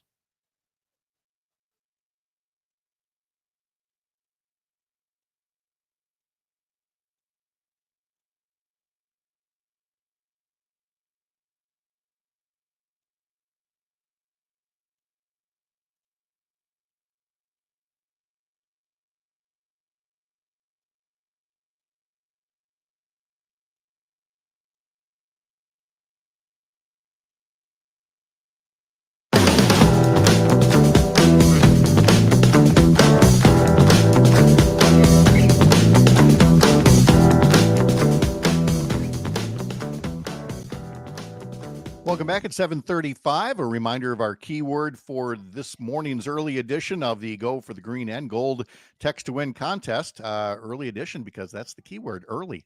EARLY. Use the Civic Media app and text us the word early before 8 o'clock. And you will be entered for the daily prize drawing, which is cash and some gold jewelry. And every entry can get you the grand prize, tickets to see Green Bay play Minnesota, play some football in Green Bay in November. Some nice indoor seats available. Details at civicmedia.us. But again, before 8 o'clock, text us the word early. Then you'll have more chances to win, starting with Matt and Air on Air at 9 o'clock here across the Civic Media Radio Network. Let's talk a bit about cybersecurity here, and we'll talk about it from a few different standpoints, things that we can do personally, but especially things that businesses can do to provide security for themselves, but frankly for their reputation as well, and maybe things that our government leaders could be doing in an age where AI, artificial intelligence, is becoming more and more prevalent, and that provides a lot of opportunities. It also provides a lot of risks that we need to know about. Raul Puvar is with RedSift. He has a rather fascinating resume in high-tech development and security. Folks would recognize part of his early work as part of the founding team and the principal technical architect for Shazam back in 2000, building the first Shazam iPhone app alongside other systems that are related to music recognition and more. And then along with other roles over the years, he now has a cybersecurity company, RedSift, as part of his personal dedication to making the internet safer. And he joins us this morning to talk about AI and, again, keeping ourselves as safe as possible when we're online. Raul Puvar, good morning. Thank you for being here today. Hey, good morning, Pat. Thanks for having me. Well, it's nice to have you here. And like I said, you have a lot of experience that you've now dedicated toward internet safety, and a lot of your work is geared on the business side. So we will come to the personal side and maybe the government side as well. But from a business standpoint, the thing that jumped out at me was the way that a lot of what's letting bad individuals in and work on things like, phishing emails and things are when companies have what are called forgotten subdomains that were mistakenly left in their systems and that other actors can take advantage of. So it sounds like you're really specializing in ways that businesses are unwittingly providing avenues for bad actors to come in and do things to the business or to their customers. Do I understand that correctly? Yeah, that's right. I think most of your listeners would probably recognize the fact that there's an awful lot of phishing and fraud and impersonation going on online, whether that's from their banking partners, their healthcare providers, and this is actually happening all around the world, and that's mainly driven by a couple of things. And one of them is that organizations have a really hard time getting their hands around all of this infrastructure that they now have out on the internet. that's communicating with their customers, with their supply chains. And bad actors are looking for all kinds of weaknesses that they can use to impersonate that organization, abuse that trust and relationship that they developed with their customers and the general public, and use that for some sort of nefarious activity. And the reason that that's important, well, one of many though, is that it doesn't take much for trust to be violated if you're a business, a small business, big business, whatever the case, that you may have thought that you had nothing to do with a phishing campaign that uses your company's name, but your company's name can get besmirched in a hurry nowadays. Yeah. I mean, in most surveys that are conducted, roughly 75% of customers will cut ties with a brand after a major cyber incident. And many of those customers will actually blame the company, not the attackers, ironically enough, for not keeping the house in order, or basically not having the securities that are required to prevent these types of attacks from being effective. In some cases, that is unfair. I mean, a lot of organizations are under an enormous amount of strain, and cyber attackers are looking for any kind of weakness that they can find. But the reality is that these things happen, and when they happen, the impact of that can be quite significant. We're talking to Rahul Pawar. He's the founder of RedSift, an internet security company, about AI and deepfakes and phishing expeditions and things like that. And so let's talk not so much about the big businesses. A lot of them, well, they're aware of things. They have their own challenges. And certainly I know as a legislator, once upon a time, working with state government, and I was blown away at the statistics on just how many attacks any given corporate system is getting on any given day that you have to fend off. But apart from government and big business, when you look at some of these, medium-sized businesses, however you want to define them, I'm sure that it's one thing they didn't think that they'd have to think about, and probably to them sounds like, I don't want to say an unnecessary expense, but I'm sure they wonder about the return on investment. So when you're working on businesses that aren't, say in the Fortune 500, what do you tell them about the need to make those investments in the cybersecurity of their business? Yeah, that's a very good point. So naturally, I'm a technologist, so I feel pretty comfortable with technology. But there are lots of businesses, all the way from regional banks and healthcare providers to someone who runs an e-commerce shop online in their particular niche. A lot of those businesses don't realize that they're actually pretty digital today, because they acquire customers through digital channels. They manage their internal systems of HR and payroll and their banking systems, all of that online really in 2025. So many businesses just haven't gotten around the mindset that actually whatever they may have done, the last 100 years, these days, a lot of their risk is actually in the digital domain. And this is particularly true of those medium-sized businesses, those regional businesses that are out there.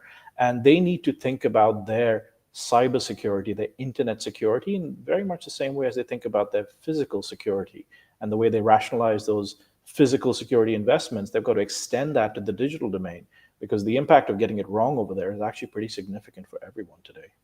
Well, and that's where, in looking at your website, redsift.com, I took note of, the need to fight AI with AI. The note here says effective defense requires AI tools that can scan the full attack surface, detect deepfakes and lookalike domains, prioritize the most dangerous threats, and drastically cut the need for manual triage workloads. That's a very in-depth way of saying it used to be really easy to spot phishing. I mean, people still fell for it, but it was, dear customer and things like that. And now, essentially, because they're using AI, you're saying AI has to be part of the toolkit for fighting the worst tools that AI can put out there. Yeah, exactly. I mean, about 10 years ago, most people would train their employees that, if you want to spot phishing, look for misspellings, look for bad English. Nowadays, pretty much every bad actor has access to some sort of AI that's going to bang out perfect personalized English for, to target end customers. There's going to be AI that's going to spin up websites that look exactly like your bank, exactly like your healthcare provider, except all the links and buttons that point to various types of nefarious services. So this is really being industrialized and superpowered through the use of AI, and I think it's unrealistic to expect, society, really, businesses, governments, to fight this with just pure human capital. It just isn't a very scalable solution. So us and a whole bunch of other businesses are out there trying to put AI tools into the hands of the defenders so that they can address some of these challenges in the same level of efficiency and scale that the attackers have access to today. So again, fighting AI with AI is, again, you want to be fighting against, hackers and others on a level playing field. Is there anything in the notion of policy that either, a federal government like Congress or state governments at the legislative level, are there things that they can do to improve the situation as well? Or at this point, is public policy essentially powerless when you've got this much high tech, that's already floating out there, changing and evolving every day? Yeah, it's a really good question, and I don't think there's a short answer to that, but I'll try my best. There are a whole bunch of technical solutions that are out there that can keep the general public safe, and a few of them have actually been mandated. So, there's some federal legislation that requires organizations to keep an inventory of all their digital assets, to implement certain protocols that help harden this attack surface against this type of impersonation, but it's quite limited in scope. It only hits, certain types of organizations that are critical national infrastructure or federal government itself. I think rolling that out to, as you mentioned before, the thousands and thousands of mid-market businesses that are out there that handle sensitive data like healthcare or financial data, those sorts of organizations should also probably have some sort of requirement to do the minimum that is required to stay secure online today. But that's taking a long time to really go through at any level of scale. We're talking to Rahul Pawar from RedSift about AI and cybersecurity. We've spent a lot of time on the email and the phishing end of things. So many people are vulnerable to just clicking on the wrong thing, trusting an email too much. But from the standpoint of AI, there's also what's being done with deep fakes in terms of video and audio, but especially video. There was a report over the weekend about President Trump apparently essentially responding to a video that turned out to be a deep fake video. And I guess there are people that would want to throw up their hands and say, well, I can't believe anything I see if I can't trust that, a video isn't a deep fake. But I don't think the answer is to throw your computer in the garbage. Can you help us try to navigate an era of deep fakes and try to be more mindful or just eternally cynical about what we see? Yeah, I think for now, eternally cynical is a reasonable default setting when you're browsing the internet or media. To be fair, people don't fully understand just how easy and how effective the tools are today to generate these types of, still images and video. Everyone appreciates that AI models can generate some pretty compelling text, but the technology has evolved so rapidly over the last year and a half that you can pretty much generate very, very convincing looking deepfakes based on a voice clone or an image of another person. So I think, making sure that you do your research, check the background, don't trust everything that you see online, because it is extremely straightforward and easy for a bad actor to produce something that's very visually compelling in a very short space of time. I am optimistic that the technology will get better. I think we're getting better at detecting some of this stuff now. And so now over time, I expect it'll be easier for us to identify what is, quote unquote, real and what is not. But this is an arms race that's live at the moment. Oh, very much so. And so folks could learn more over at redsift.com. That's REDSIFT, redsift.com/resource-center. And is there any other final quick words for people individually to feel at least a little bit better about how to navigate the online world these days? Yeah, I think individually choices are limited because ultimately it's down to the organizations to really harden their attack surface and make it more difficult and more expensive for the bad actors to do this. But I would recommend that individuals stay paranoid especially when they're looking at text messages and emails. If your bank suddenly asks you to do something really unexpected at a really unexpected time, it's likely to be a fake. Exactly. Rahul Pavar, thank you very much for the visit and for the advice. It's much appreciated. Thanks for spending some time with us today. Thanks for having me. All right. And again, redsif.com is the website to go to on that. We'll be talking to author Laura Bird and a fire teacher from Ellsworth over her comments about the Charlie Kirk killing. That's all coming up yet. I'm Pat Kreitlow. This is the Civic Media Radio Network.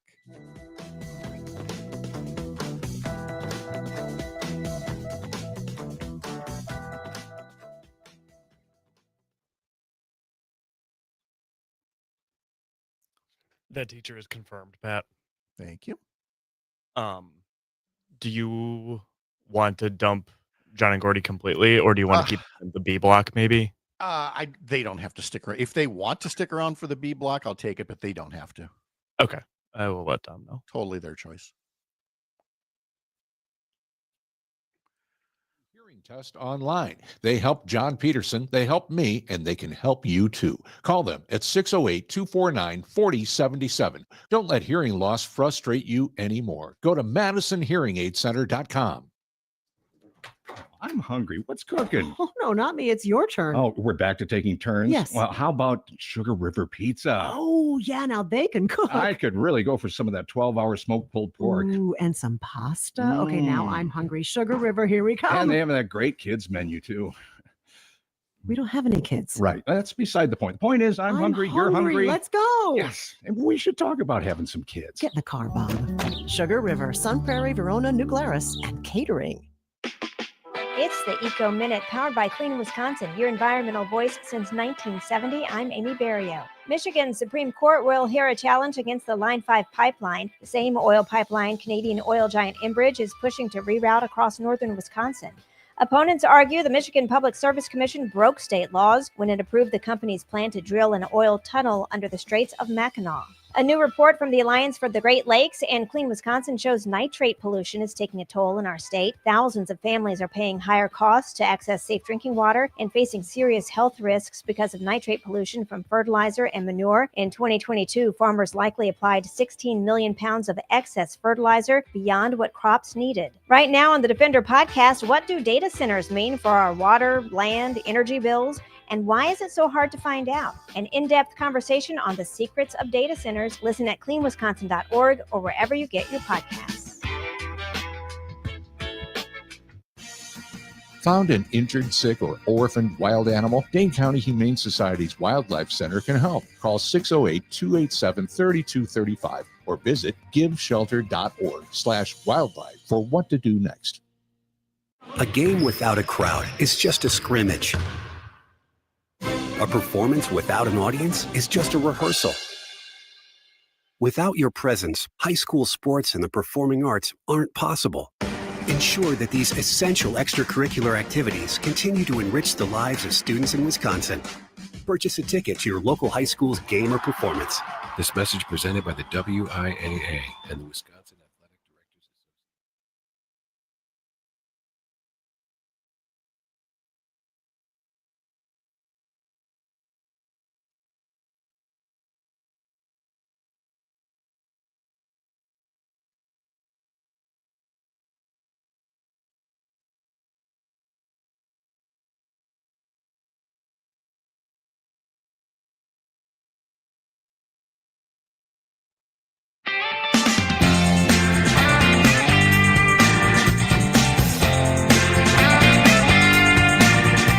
You've got less than 7 minutes to text us the word early as part of the Go for the Green and Gold Text to Win contest, EARLY. Text that before 8 o'clock to be in the running for a daily prize and also for the grand prize to watch Green Bay play some football against Minnesota in Green Bay. Some great indoor seats. Go to civicmedia.us to learn more. Again, early is the text word.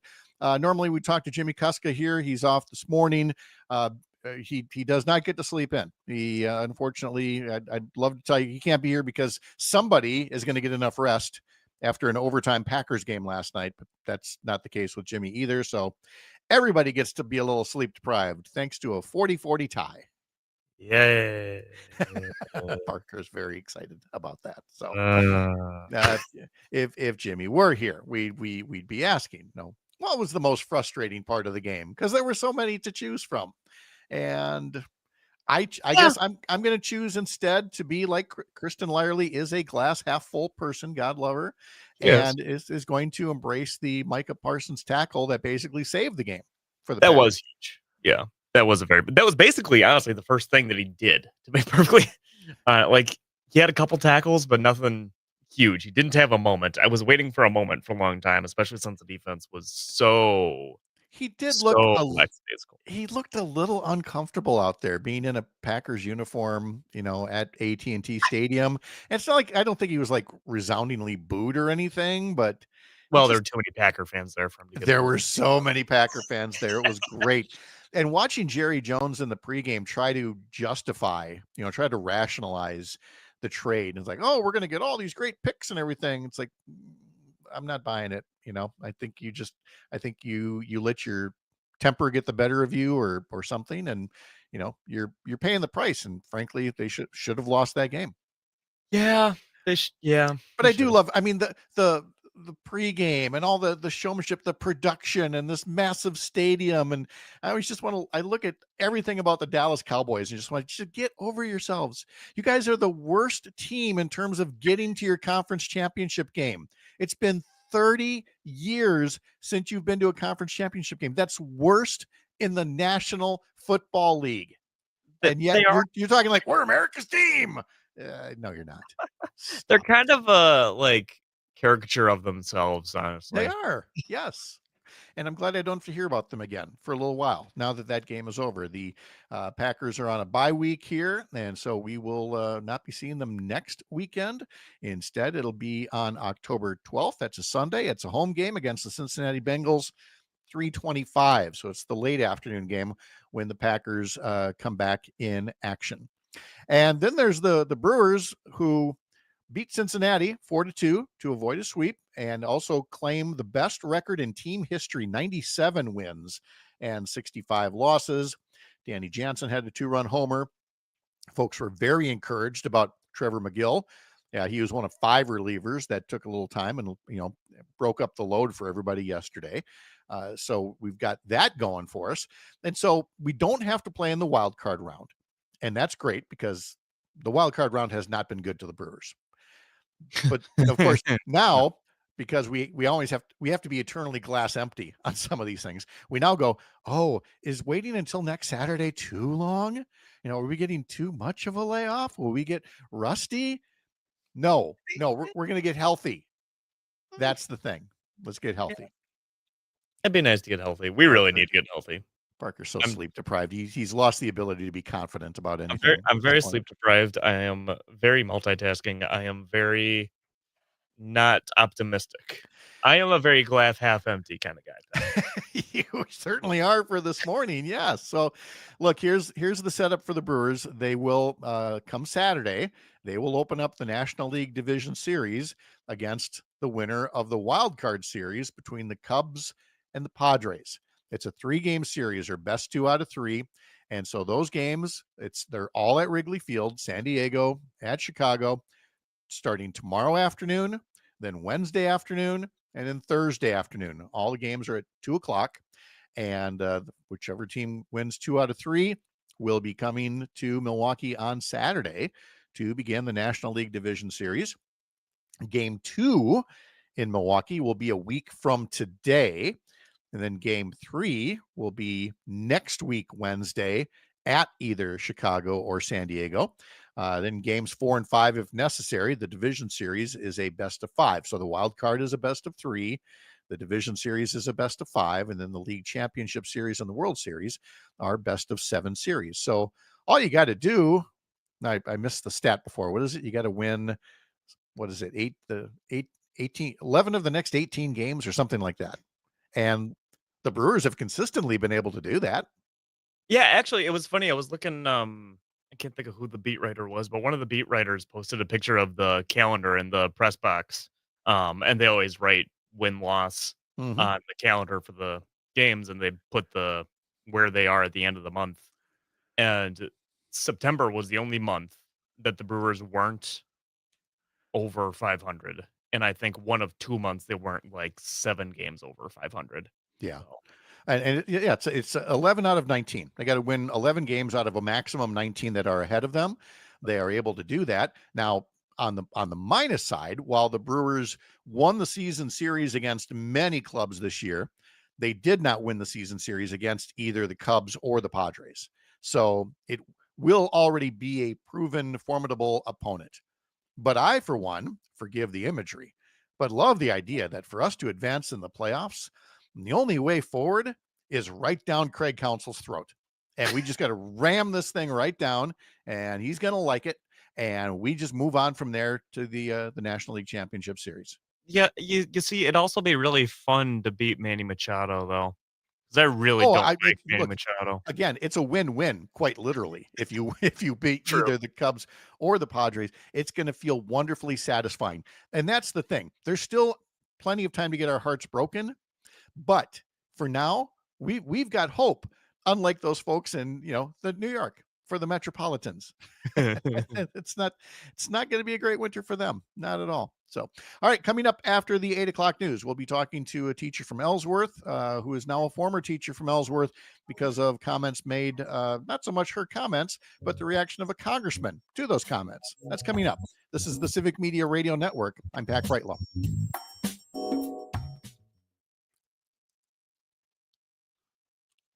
All right, there we go. Krista, good morning. Good morning. How are you? I'm okay. How are you? I'm okay. Again, it's always an unfair question. That's Parker, our producer over there for the show. Krista, say your last name for me. Lasecki. Lasecki. Okay, very good. Okay. Let me just get to that part of my notes here. Forgive me. Let's see. Come on. There we go. And Parker, do you know if John and Gordy are coming back or if they're just off today? They will go off. Okay, that's fine.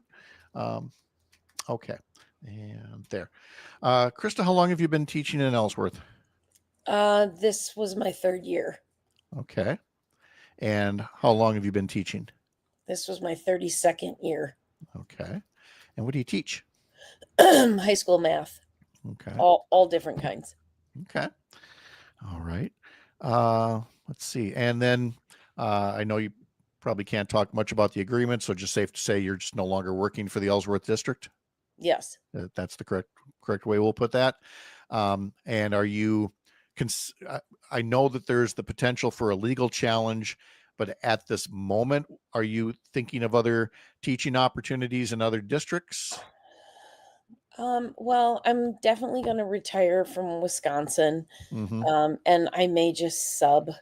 I haven't really No, it's that far out. Yes. No. I just want to have as much background before we really get into some of the questions about the way that you've been treated, which, I try not to use naughty words. We'll try not to use naughty words on the radio here either. Okay, working on it. But we're all doing our best.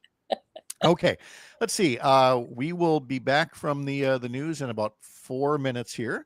I'll have a little bit of a greeting at the top, and then I will bring you in. So we'll see you here in 4 or 5 minutes or so. I'll put you back in the waiting room. All right, Thanks. stand by.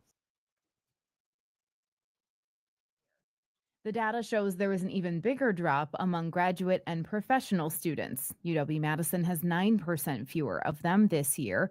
That may be linked to the Trump administration's deep cuts to research funding, slashing about $65 million from UW-Madison's budget.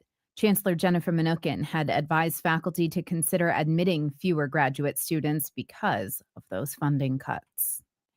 Meanwhile, the university has risen in the rankings. U.S. News and World Report puts out its best colleges list every year. It considers tons of different factors, including value, job security after graduation, and even things like life on campus.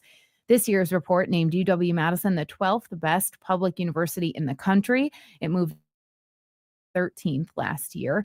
When looking at all colleges across the nation, UW-Madison ranked 36th, up from 39th. In 2024. I'm Savannah Tomei Olson. You're listening to 92.7 WMDX News.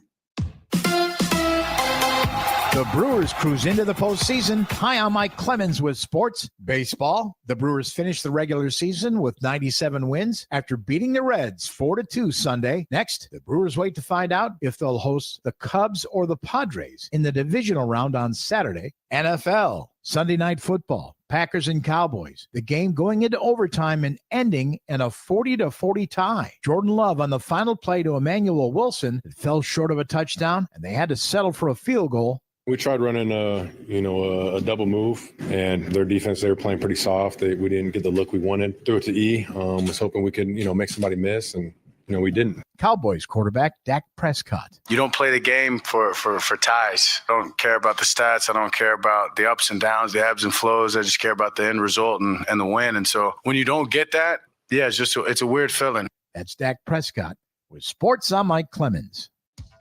You're listening to 92.7 WMDX, Madison's home for the Maggie Dawn Show, Monday through Friday from 4 to 6 p.m. It is going to be mostly sunny today with a high right around 85 this afternoon. Tonight, partly cloudy. We're going to drop into the mid to upper 50s for an overnight low. Tomorrow, more the same, partly cloudy with a high in the low to mid 80s. I'm meteorologist Sean Cable. Temperature now 52. Streaming TV is where it's at. It's not about cutting the cord anymore. It's all about your customized TV options. With the best and cheapest high-speed internet and your own TV subscriptions, we've got your dream TV lineup. Between wired and satellite internet and TV, save money and get more internet speed and better TV today by calling the Whole Home Connect. 800-217-9129. 800-217-9129. 800-217-9129.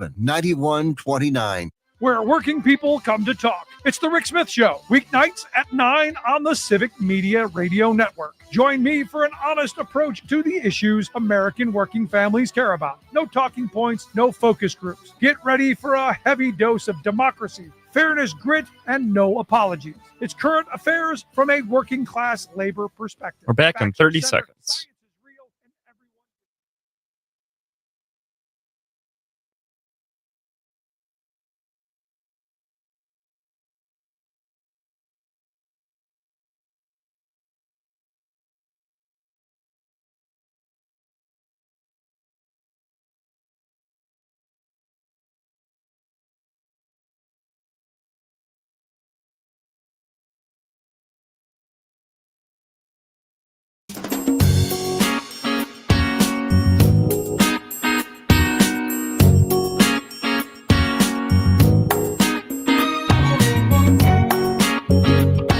Live across Wisconsin on Civic Media, you're listening to Mornings with Pat Kreitlow, powered by Up North News.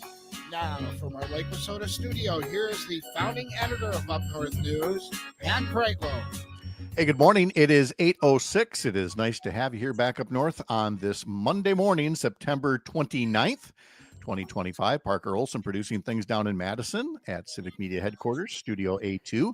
Coming up later this hour, our friend author Laura Bird will join us to mark this week's annual Day of Remembrance and Reconciliation about Native American boarding schools and several books that touch on that particular sad chapter of American history. We'll be hearing from Jane Matinair later this hour about what she and Greg Bach will have on Matinair on Air starting at 9 o'clock, and that will include your next chance to win in our Go for the Green and Gold Text to Win contest. And the news headlines today, the former state, I always want to say Commerce Secretary, but it's now the Wisconsin Economic Development Corporation. Former Secretary Missy Hughes announced this morning that she's running for governor. So she joins a crowded Democratic field of candidates to succeed Governor Tony Evers in the 2026 elections. If you missed it late Friday, there were some other 2026 candidate announcements. Bill Berrien got out of the governor's race, the Republican businessman, and Democrat Laura Benjamin dropped out of the race for Congress in the 3rd Congressional District. That leaves two other Democrats, Becca Cook and also Emily Berge from the Eau Claire City Council, is still racing to have one of them take on Republican Congressman Derek Van Orden.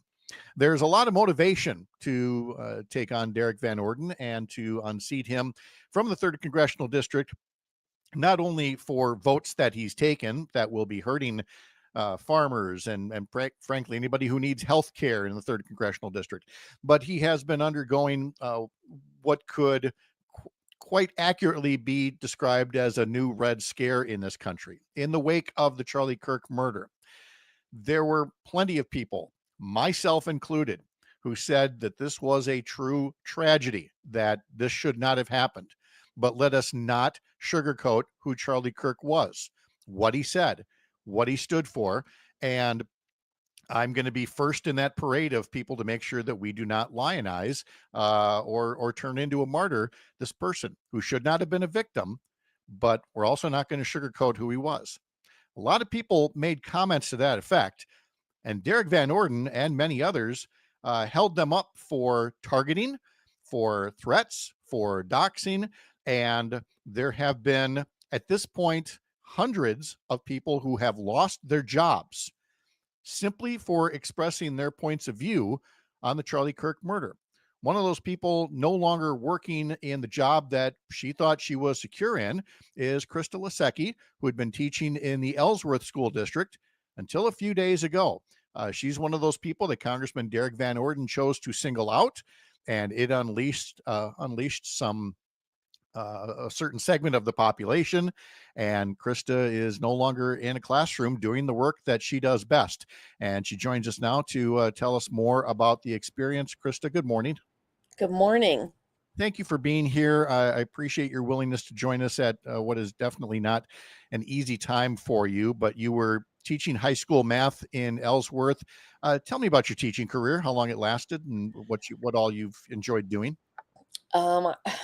This was my 32nd year, and I felt like as excited about it as I had in the beginning.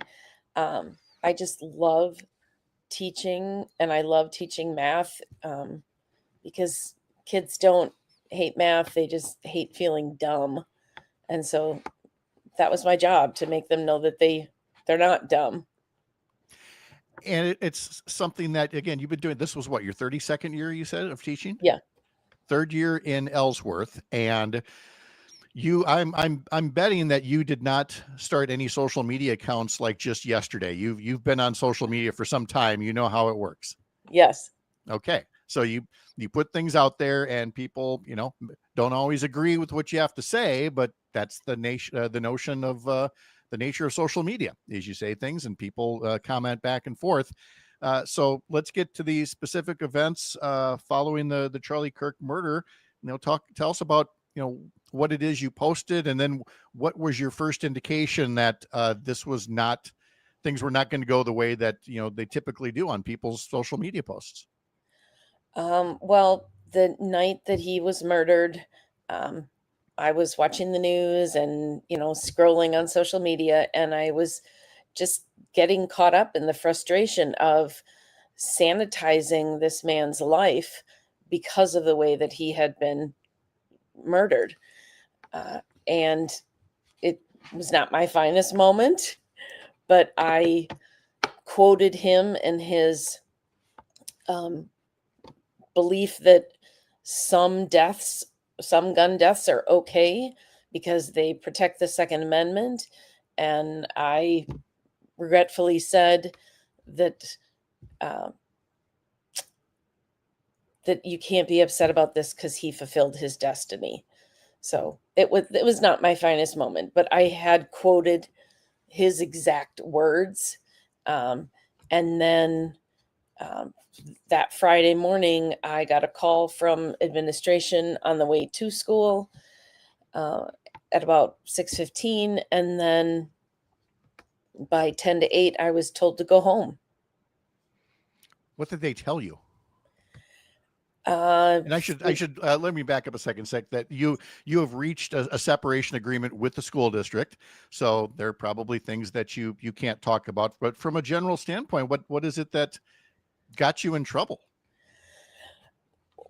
Well, I'm honestly not exactly sure, only because it was a post that was done at night on my personal computer, on my own time, on a Facebook account that did not say where I worked. But the administrator that spoke with me just said that it had caused a firestorm, and that was it. Was there anything in your paperwork with the Ellsworth School District or any of your other teaching jobs that said anything about foregoing your First Amendment rights to free expression when you're not at work? No. No. I did have one person, thank heavens, shout out to Tiffany, who said, don't ever put where you work on it. Because But it turns out you didn't have to, because there were other people who were willing to do this, not to mention your congressman. When were you first aware that Congressman Van Orden had been part of the quote unquote firestorm? Honestly, it wasn't until I had a meeting with the district that I was made aware that he had threatened the school district's funding and the city's funding. And I want your reaction to that. When you heard that a member of Congress had looked at your post and threatened to cut off funding to the city of Ellsworth and or the school district, what did you think about that coming from your congressman? Well, he's not my representative. Okay. But I was shocked because the comments from people who disliked what I had to say were, she's a danger to be in the classroom. But if he thought that I was dangerous, what does he think defunding schools is going to do? Like, that hurts the entire community. And if he really is concerned about Ellsworth, then that's not the path to take. Yeah, I'm not really hearing concern from him about Ellsworth or education. He's somebody who's threatened to defund federal funding to the entire Mayo health system, which serves countless people, in and around your area and all throughout his particular congressional district. So did you feel when, again, the words that were used, like, domestic terrorism and threats and everything, did you feel that those might have been a bit overblown? A bit is an understatement. I mean, I'm not glad that Charlie Kirk was murdered, and I'm not happy with the way that I worded that. But I'm not a danger to students, and certainly a larger danger is to defund, medical systems and school districts and cities in general. We're talking to Krista Lasecki, former teacher in Ellsworth, about comments that, she and many other people made about Charlie Kirk, and many other people have found themselves either without a job or facing the threat of unemployment as a result. Now, in your case, I mean, this has happened. This damage has been done. There's the possibility of legal action, perhaps. But for now, what has happened has happened. I've talked about the backlash to the backlash, that there was all this, what I want to say is emotional rhetoric from people like Derek Van Orden and others. But in the wake of what has happened to you and others, I feel like there's been a backlash saying, hey, you're fine to be angry. You're fine to want to defend Charlie Kirk. But this whole thing, getting people fired, attacking the First Amendment, attacking funding, is beyond the line.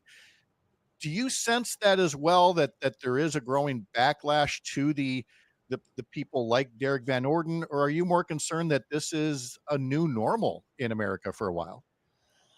Well, certainly that's a concern of mine. But I think that there is definitely a grassroots movement to unseat people like Van Orden, who think that he should be able to squelch the First Amendment from his seat of power, which is the definition of, my violating my civil rights. Is that something that you think may, the violation of your civil rights is something that you may choose to go forward with? I really haven't, gotten there yet. I'm still reeling from having to clean out my classroom yesterday. Mm-hmm. Yeah. And, 32 years of teaching and, deciding where you go from here. Is teaching still something that you have a desire to do? Perhaps not anywhere near Derek Van Orden's district? I love teaching. anytime that I can get into a classroom is going to be a plus for me. But I can also, help kids by tutoring, or even just subbing in a high school allows me to have access to, helping kids. So that's my goal, is to somehow continue to connect with kids and math in specifically. I don't doubt that you will, honestly. In some ways, that again, good people, good teachers, find that path forward. I have the utmost confidence that you're going to find that, and frankly, I think you're going to find a degree of justice as well. It won't be easy, and it is honestly a damn shame. It's an American shame that a teacher in the United States has to go through this. But I do appreciate you telling us about it and for sharing your story. And I hope that you will keep in touch with us, Krista. Thank you so much. Thank you. Krista Lasecki, former teacher now in the Ellsworth School District, visiting with us this morning. It's 8:19. When we come back in about 15 minutes or so, we'll be talking to author Laura Bird about book recommendations for a different kind of dark chapter in American history, and that deals with Indian boarding schools and the ravages that it brought to children here in the United States. I'm Pat Kreitlow. This is the Civic Media Radio Network.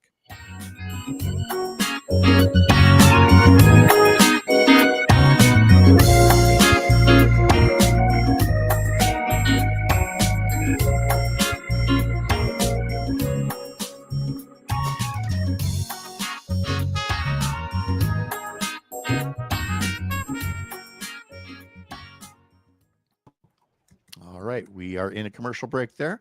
Krista, thank you very, very much. You're quite welcome. All right. And yeah, stay in touch. And if you have any other updates for us, or, if you start to meet other folks who have been put through this and you all want to talk again, you definitely have a place here. All right. Thanks so All right. much. All right. Take care. Bye now. You too. Bye-bye.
Now, I regret to tell you that Derek Van Orden is still doing Derek Van Orden things. I took a look at his Twitter feed during the commercial break here, and again, continues a stream of insults and threats and things that are not true. For example, we have the potential for a government shutdown in less than 48 hours now, and it is Republicans who have the majority in the House of Representatives and the Senate, and they control the White House, and frankly, they control the U.S. Supreme Court too. And yet, here's a recent tweet from Derek Van Orden saying that the Wisconsin Democratic Party and Rebecca Cook are demanding the government shut down unless you pay for illegal aliens' health care, genital mutilation surgery for children, and Medicaid fraud. Let that sink in. This is what we are fighting for. We are fighting for sanity. That's a post from Derek Van Orden, a member of Congress, who again is in the majority. They have the votes to pass whatever they want to pass. You just saw it just a matter of weeks ago in the big bloated boondoggle, the thing that includes massive cuts to health care that are coming, the things that they want. They want the cuts to health care. It pays for tax cuts for the very wealthy and blows up the deficit, the thing they used to say they were so against. But now, even with the votes to pass something, they can't vote to pass a new federal budget. It's one thing to pass a bill that does all kinds of cuts, but a federal budget does so much more. It funds the entire federal government. It determines the taxes. It determines the spending. It determines the priorities. And Republicans are in the majority, and yet they can't agree amongst themselves on a budget. So if they want a budget, if they don't want the government to shut down, they're going to need at least some Democrats to come along with them. They could negotiate. Here's where Democrats started with negotiations. You want our votes? You pull back on some of those healthcare cuts. Pull back on a bunch of those healthcare cuts because it was stupid. And you guys did it. And you guys are in the majority. So if you want our votes, you're going to have to start there. Well, President Trump canceled a meeting last week with congressional leaders and took a much more combative stance and instead said, well, we don't need you. And we'll go ahead and shut down the government, which will send a whole lot of non-essential employees home. But you know what? We're actually going to do more than that, the White House said. And we're going to do even more layoffs than what is necessary. We'll do firings. In other words, they're holding federal employees and the federal government hostage. And what do we know about Donald Trump and congressional Republicans? They will always shoot the hostage. And they're saying, here's the thing. We're going to keep shooting the hostage. We're going to make the shutdown stretch out and let the hostage bleed and deny government services to more people. Our military is going to go without pay. TSA agents are going to have to go without pay. When they decide they don't want to work and not get paid and they call in sick, it's going to result in delays in air travel. Processing of new Social Security applications and Medicare applications, confirmation of information for you to get a mortgage if you were buying a house, all of these things. And Republicans are good with that. Rather than agree amongst themselves, because again, they have the votes, they have the majority, but rather than agree amongst themselves, they've put out this fairy tale that by Democrats not giving them the extra votes they need, and not negotiating with Democrats to get those votes that they need, that somehow the Democrats are the bad guys in this. The one thing the bad guys, the Democrats, don't want is for people to go without health care and for government to shut down and for vital services to have longer waiting times and more inconvenience. And they're banking on that. They're hoping that public pressure somehow goes on Democrats to say, save us from those Republicans, save us, give them the votes, give them whatever they want so that they stop harming the hostage. And so, like it or not, what you're going to see in the United States starting this week for the foreseeable future is a messaging war. Whose fault is this? Is it really Democrats who are at fault if Republicans don't mind that the government is shut down? Because that's what they're going to try with garbage tweets like what Derek Van Orden just put up there, saying that somehow it's Democrats' fault. And what they'll do is, rather than talk about all the basic services that I just laid out for you, they're going to talk about illegal alien health care and genital mutilation surgery for children and Medicaid fraud. They don't believe any of that for a moment. These are folks who are very happy shutting down the government so that, again, all that savings can go to cut the taxes of their wealthiest donors. They love to talk about how well some of those healthcare cuts to the Affordable Care Act were subsidies, and those subsidies were helping the very rich people. Like you could have, what did one of them say? Something like a $600,000 annual income and still qualify for Obamacare subsidies. Technically true if you had 25 children, and if every one of those children were on an Affordable Care Act healthcare plan. Since when do Derek Van Orden and other Republicans suddenly care that wealthy families would be able to get help affording their health insurance? So yeah, they're going to try to sell this as some kind of fraud, waste, fraud, and abuse, these healthcare cuts, because a few people with higher incomes might actually get a break on their healthcare costs, which frankly almost all of us need. And they'll throw things out there like illegal alien healthcare to try to scare you that somehow the $1 trillion that they've cut in healthcare is going to undocumented immigrants' healthcare, when it's not. You know that. Most people know that. Most Americans know that. It's just a matter of whether they care enough to say out loud what they all know.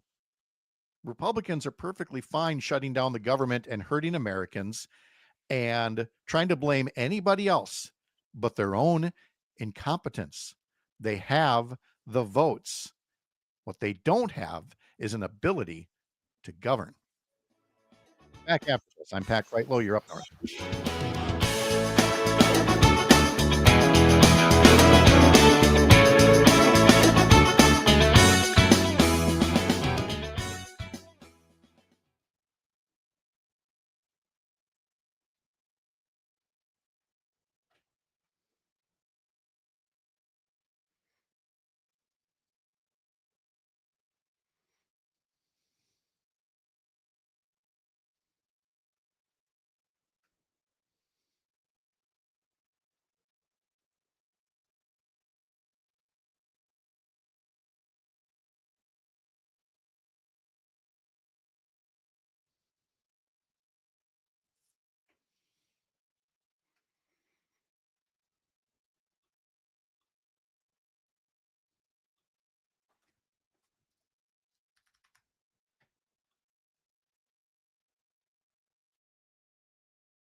All right, Pat, are you ready for Laura? We've got her here in studio.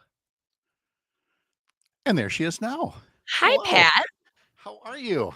Great. How are you? I'm doing great, thanks. Thank you for Good. coming in. Pleasure. This is so much better doing it here than at my house. It really is. I agree. Yes, it's very nice to have you here.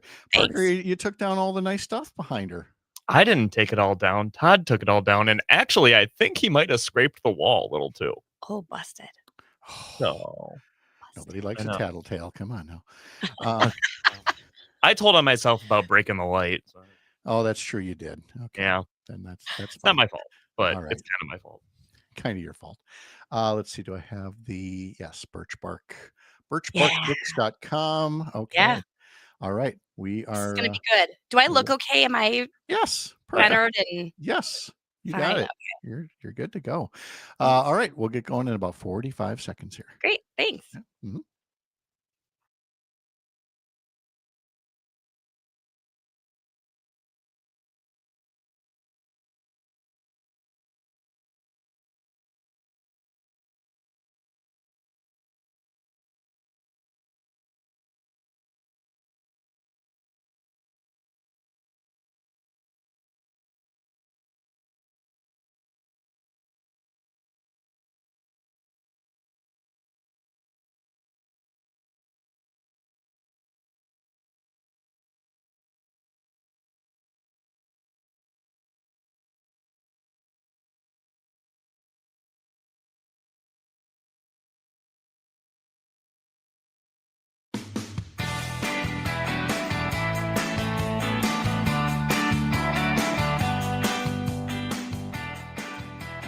Hey, if you ever want to listen back to something that you've heard on the program or missed something and want to catch it, you should pod this program by heading over to Spotify and following us there, or Apple, or wherever you get your podcasts. And that way you can set it up for however you like. I know I've got several podcasts where I have like 5 episodes downloaded, the 5 most recent episodes. You can make it 3, 1, whatever.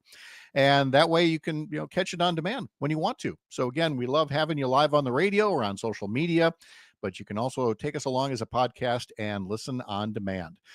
Back to our conversation with Krista Lysecki from Ellsworth a minute ago about losing her teacher job for basically, speaking out about Charlie Kirk and the kind of person he was and the things that he said, and it cost her her job, thanks to Congressman Derek Van Orden. If you would like to support Krista in that effort, she does have a GoFundMe page up. I do like the headline, "Support a Teacher's Right to Speak Freely." And so we'll put a link to her GoFundMe in the show notes as well, that you can read over at civicmedia.us sometime after the show. Okay, we go on to another serious topic, and it too is an important topic that we need to look at. It's called National Day for Truth and Reconciliation. It's marked in Canada. It's marked in the U.S. It's also known as Orange Shirt Day, and honors Indigenous children who suffered in residential schools, raising awareness about the tragic history of these schools and the ongoing impact on Indigenous communities in trying to take away a people's culture. And essentially, they were re-education camps. And there are a lot of books out there that can tell us about that era, things that we should not ignore, that we should know that part of our history so that we don't repeat things like that. And believe me, current events tell us more than ever we need to remember the things of our past and not repeat them. And of course, if we've got a bunch of books to recognize, well, it must involve Laura Bird, because she's here in Madison Studio 2A to tell us all about some of these books that we can look at for Orange Shirt Day. Laura, it is great to see you again. How are you? I'm great. Thanks for All right. having me. No, thank you for this. And thank you for the suggestion for the topic here about the history of these schools. Let's have you talk a bit first about the residential school system and what it was at its heart. Right. Well, you set me up really good here. So, as you mentioned, tomorrow is September 30th, and it's the National Day for Truth and Reconciliation here in the US. And it's also called the Orange Shirt Day. And the inspiration for that came from a Canadian woman named Phyllis Webstad. And when she was a little girl, her grandmother bought her an orange shirt for her first day of school. But when she arrived at her Indian residential school, this shirt was taken away from her, along with, of course, her identity and her dignity. So this orange shirt has become symbolic of hope, reconciliation, and a commitment to a better future. So we'll talk more about those Indian residential schools in just a minute. But I just wanted to say tomorrow, for September 30th, beyond choosing to wear an orange shirt or supporting someone who is wearing an orange shirt, one way that we can mark the important day is to read. And of course, Indigenous voices today are so rich and diverse, and there are great titles to choose from, especially right now, because we are in the middle of a Native American Renaissance. This is a real thing. It's a term that's used to reflect the significant increase of literary works by Indigenous authors. Um, the book that kind of kicked this off was back in 1968. I have not read this book, but I tracked it down at my local library. It's called The Housemaid of Dawn by N. Scott Momaday. And so this novel is widely credited as bringing Native American literature and voices into the mainstream. And it won the Pulitzer Prize for Fiction in 1969. So it set us up today for some really great titles, which of course is why I'm here. Exactly. Okay. Do you want to start with the picture books? Yes, I always Okay. start with the littles. We got to make sure we hit the little kids. So the first one is this adorable board book called My Heart Fills with Happiness by Monique Gray Smith. She is a Canadian writer of Cree and Lakota descent. And interestingly, she actually dedicates this board book to the former students of the Indian residential schools. So I think there's some nice synergy here. So this is a precious little board book for kids as they recount what they're grateful for, singing, walking barefoot in the grass, drumming with their dad. The illustrations are really simple and soothing with little pops of primary color. And little kids from Indigenous families will absolutely see themselves reflected back in the pages. Very nice. What else? Okay, for older kids, still a picture book, For a Girl Becoming by Joy Harjo. So if you recognize the name Joy Harjo, it is because she was the poet laureate of the United States from 2019 to 2022. And she's a 7th generation Manawa and a citizen of the Muskogee Nation. So this picture book is beautiful. It's sort of a benediction for a baby girl and the life that awaits her, both beautiful and difficult. And because it was written by Joy Harjo, it's going to be poetic and lyrical. And it's about the many gifts that each side of the family bring to this new infant: music, horses, seashells, turquoise. And one of my favorite lines from this book, because it's so beautiful, is remember the source of the gift of all breathing, which I think is just gorgeous. Okay. Let's move on to the middle grades. Middle grade. I love middle grade. That's the age group I write for. So this is for your 8 to 12-year-olds. And I love James Byrd. We are not related. But James Byrd, spelled like mine, B-I-R-D, is of Ojibwe descent. And I love his stories, for this age group, especially for boys, and especially for boys who might not normally gravitate towards books. So this book, The Second Chance of Benjamin Waterfalls, is about a boy named Benjamin, and he's gotten caught one too many times shoplifting. And so his mom proposes sending him to boot camp at the Ojibwe reservation where they used to live. And so soon Benny is on his way to Grand Portage, Minnesota to move in with his dad, who he hasn't seen in a while. Enter in the tribal leader's daughter, and suddenly boot camp is not quite what Benjamin expected. Exciting. Yes. Yeah. Okay, we're going to talk YA now. So young adults, this is your teenagers, right? These are your 13 to 18-year-olds. And I can't wait to talk to you about Angeline Booley. She is amazing. She's a member of the Sault Ste. Marie tribe of Chippewa Indians, and she writes about her Ojibwe community living in the UP of Michigan. So her debut, which came out a few years ago, was called Firekeeper's Daughter, and it was hugely successful. In fact, I'm mentioning it today because I found out it's been optioned by the Obama's production company to be adapted into a Netflix series. So I have no idea when this is going to happen, but watch for that.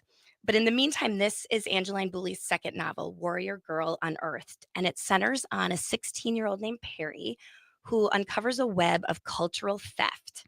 So she ends up embarking on this like dangerous, turbulent mission to reclaim her ancestors' heritage while also uncovering secrets that threaten the safety of her community. So this book is about activism, identity, and survival. And Angeline Boulley is known for being this like thrilling author, and there's lots of drama. So this is great for that YA audience. And also, I would be remiss if I didn't mention that she actually has a third book that just came out. I don't even have a copy. It's like fresh off the presses, but it's called Sisters in the Wind. And it's a thriller, again, that incorporates some of these same characters and the same setting as her first two books. Before we go on to the adult books here, we should also note if people are hearing all these books about our Indigenous communities and they want to learn more, is there a particular website that would be especially helpful for that? I don't know of a specific website, but I was going to mention later in our chat that there is a wonderful bookstore called Birch Bark Books in Minneapolis. And if anyone lives close to Minneapolis or is driving through the city, you should absolutely stop there. It is owned by the legendary Indigenous author Louise Erdrich, who's one of my favorites. And she specializes in Indigenous titles and Indigenous authors. And to walk inside that bookstore is absolutely magical. I mean, you could just walk in the door and look at the display that she's got and learn more about all of these books and then some. All right. That's birchbarkbooks.com. Keep that in Yeah. mind. All right. Let's move on to the adult books, starting with fiction. Yeah. Oh, this one's great. Never Whistle at Night. And this is an Indigenous dark fiction anthology edited by Shane Hawk and Theodore Van Alst. So, as I've learned, many Indigenous people believe that one should never whistle at night because it can cause evil spirits to appear and follow you home.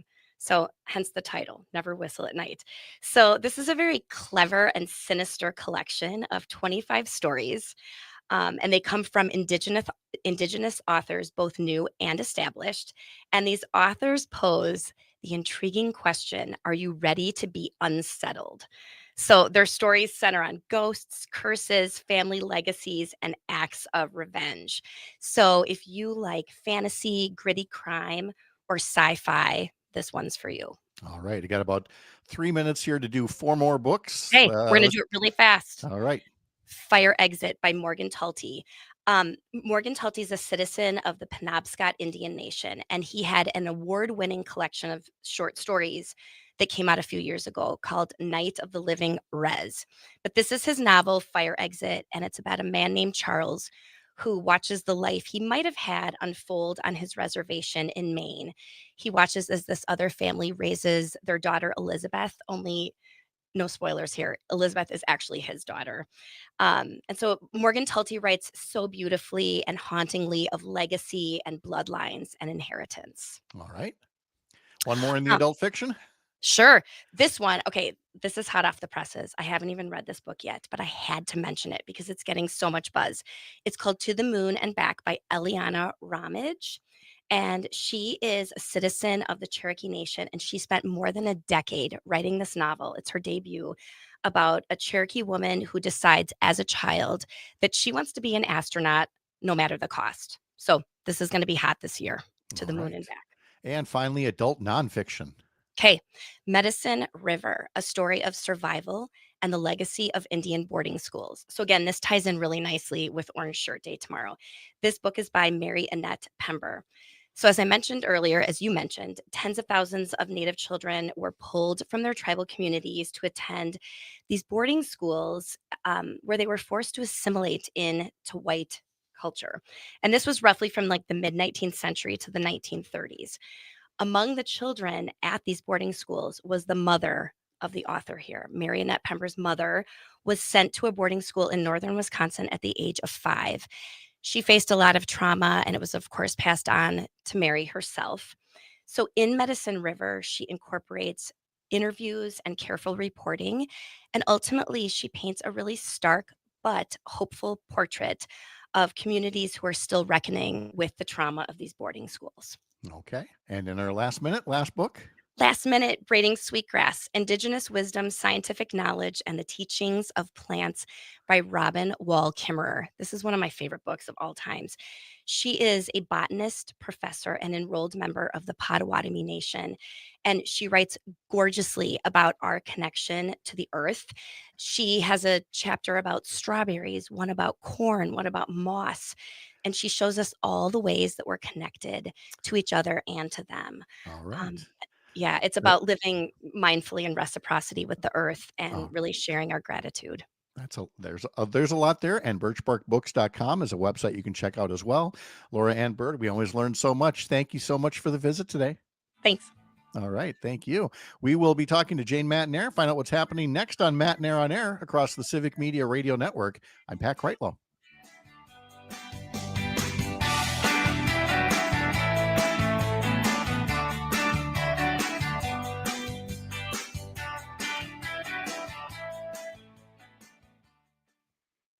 There we go. And of course, just to state the obvious, Ardith, thank you for the note. Can't the camera be positioned so Laura's face isn't covered? It's very distracting. Yes, as I learned last week when I was there, and so I've already sent a note out that we're going to address that. So, Was that okay? oh, you were great. Yes. Awesome. Oh, yes. I took it right to the end. Sorry. I hope I didn't like mess No, up it the was great. commercial break or anything. Nope, you nailed it. You are Thanks, good to Pat. go. All right. Thanks. Thank you, See Laura. you in a few weeks. All right. See ya. Hello, Jane. Good morning, Pat Kreitlow. How are you? I'm pretty good. Find enough to do this weekend?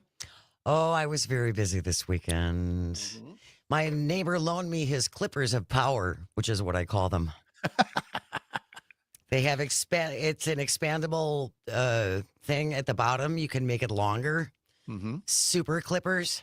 Wow. So that's Super what clippers. Yes, super clippers. I had a friend who a number of years ago, 15 years ago, she was all about plants as I was learning. So she helped me plant some things, and she didn't exactly know what she was doing. Mm. Do you know what a rose of Sharon is? No. It's this big flowering shrub. Okay. And she planted one right up against our garage that's right next to a path that it's not like they grow flat. You know what I mean? Right. So it's overtaking the path. And so I clipped for 2.5 hours. I was so sore last night, Pat. Oh my God, I thought I was going to die. Yeah, I've only done that once where I had to do all that clipping for the longest time. And it was a while before I could move my hand normally again. My shoulder and my back. And it's like I got up at 10:30 and took some aspirin and saw how the Packers were doing. And then I went back to bed. See, you know. Yeah. You know not to stay Yeah. up to these things. Wow, that wasn't good. That was a stinkeroo. Anyway. Let's see. So we got that. You didn't stay up. Now we got, what do you got this week? Good stuff? Good stuff this week. We have Shali Pittman, of course, today. David Drake, who we adore from UW-Madison. He's a wildlife guy. Mm-hmm. So we're going to talk about PFAS and ducks. Nice. Okay. Yeah. And Kelda Roy is going to join us tomorrow. We have Darren Von Ruden, not Derek Van Orden. No, Darren Von Ruden. Darren Von Ruden on Wednesday. Lots to talk about with him. It's like if Darren Von Ruden had an evil twin, he would be Derek Van Orden. It would be Derek Van Orden. One's for the farmers, one only says he is. Yeah. Yeah, and we're going to talk about him too. All right. Yeah, go figure. All right. 30 seconds. Okay. Then we'll be back. Hello, Parker. Hello, Jane.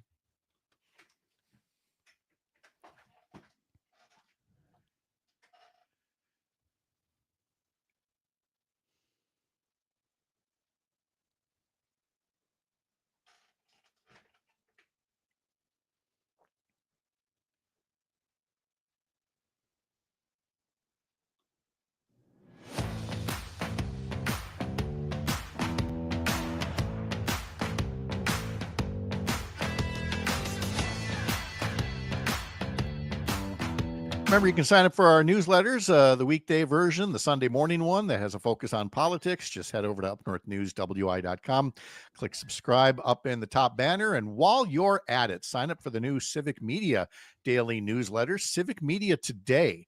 Go to civicmediatoday.substack.com. and get your share of a couple of the best newsletters you could have to learn about all things Wisconsin.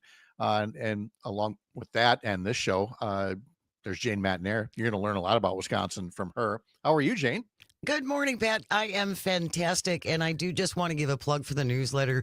They did a slightly nice biased. job. Yes. They do a great job, and it's a wonderful little aggregate of everything, and it gives you little tastes of everything. Oh, and that's what we they're- should have called it, the Civic Media Sampler Platter.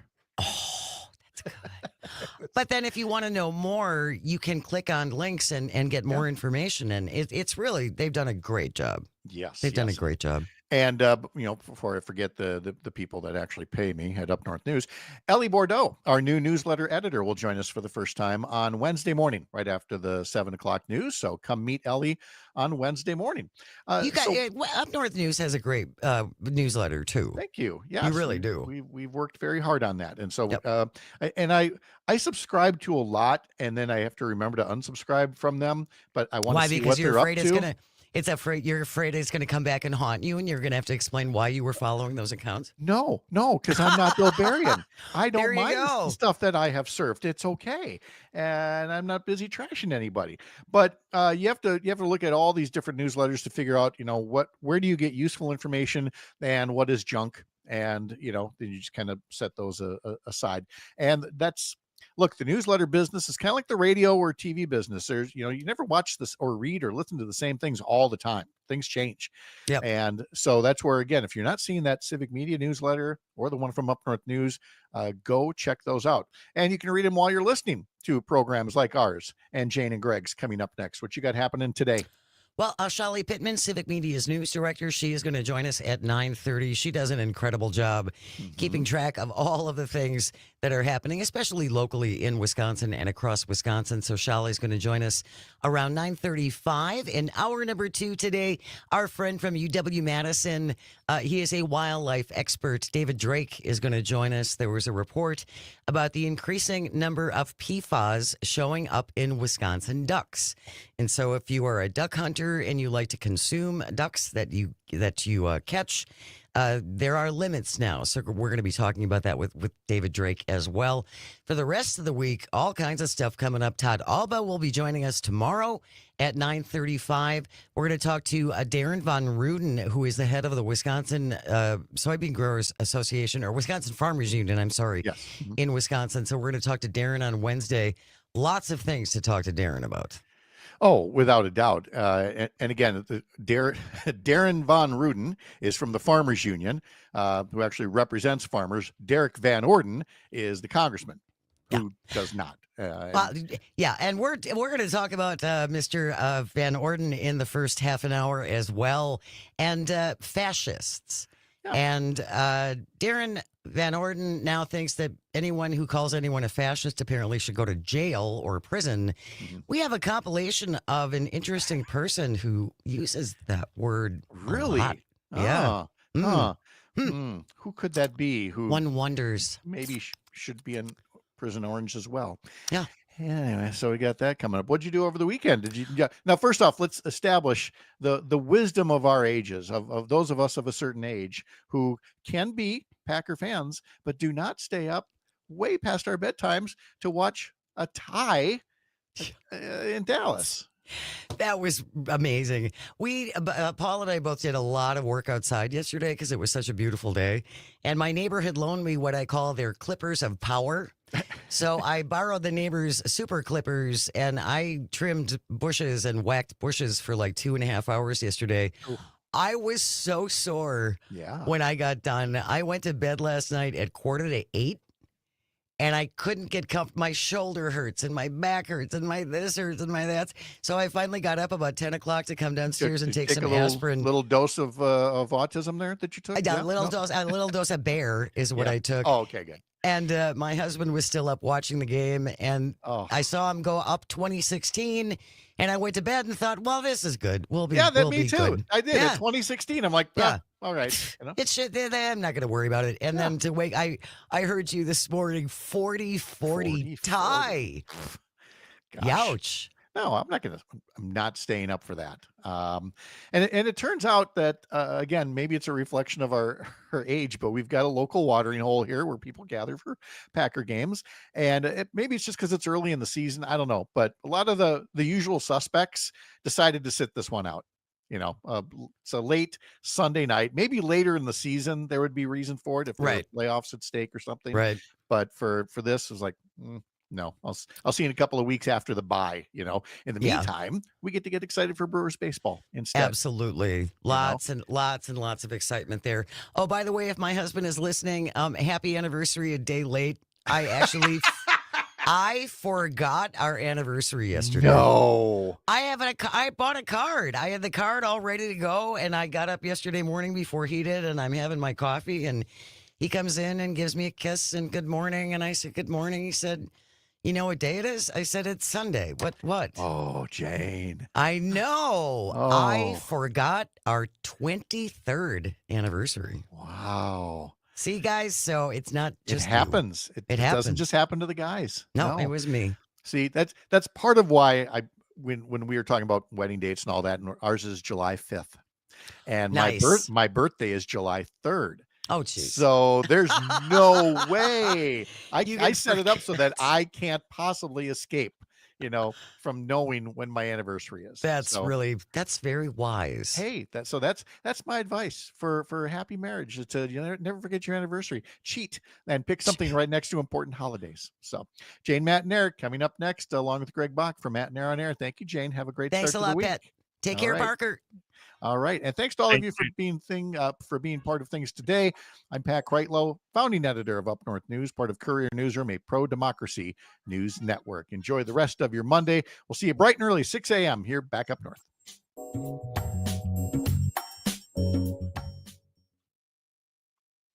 All righty. Thank you, Ms. Matner. Thanks, guys. Pat, we will see you next week. Next week. Yes. Yep. See All ya. right. See ya. Thanks, Jane. And live streamers, we'll let you go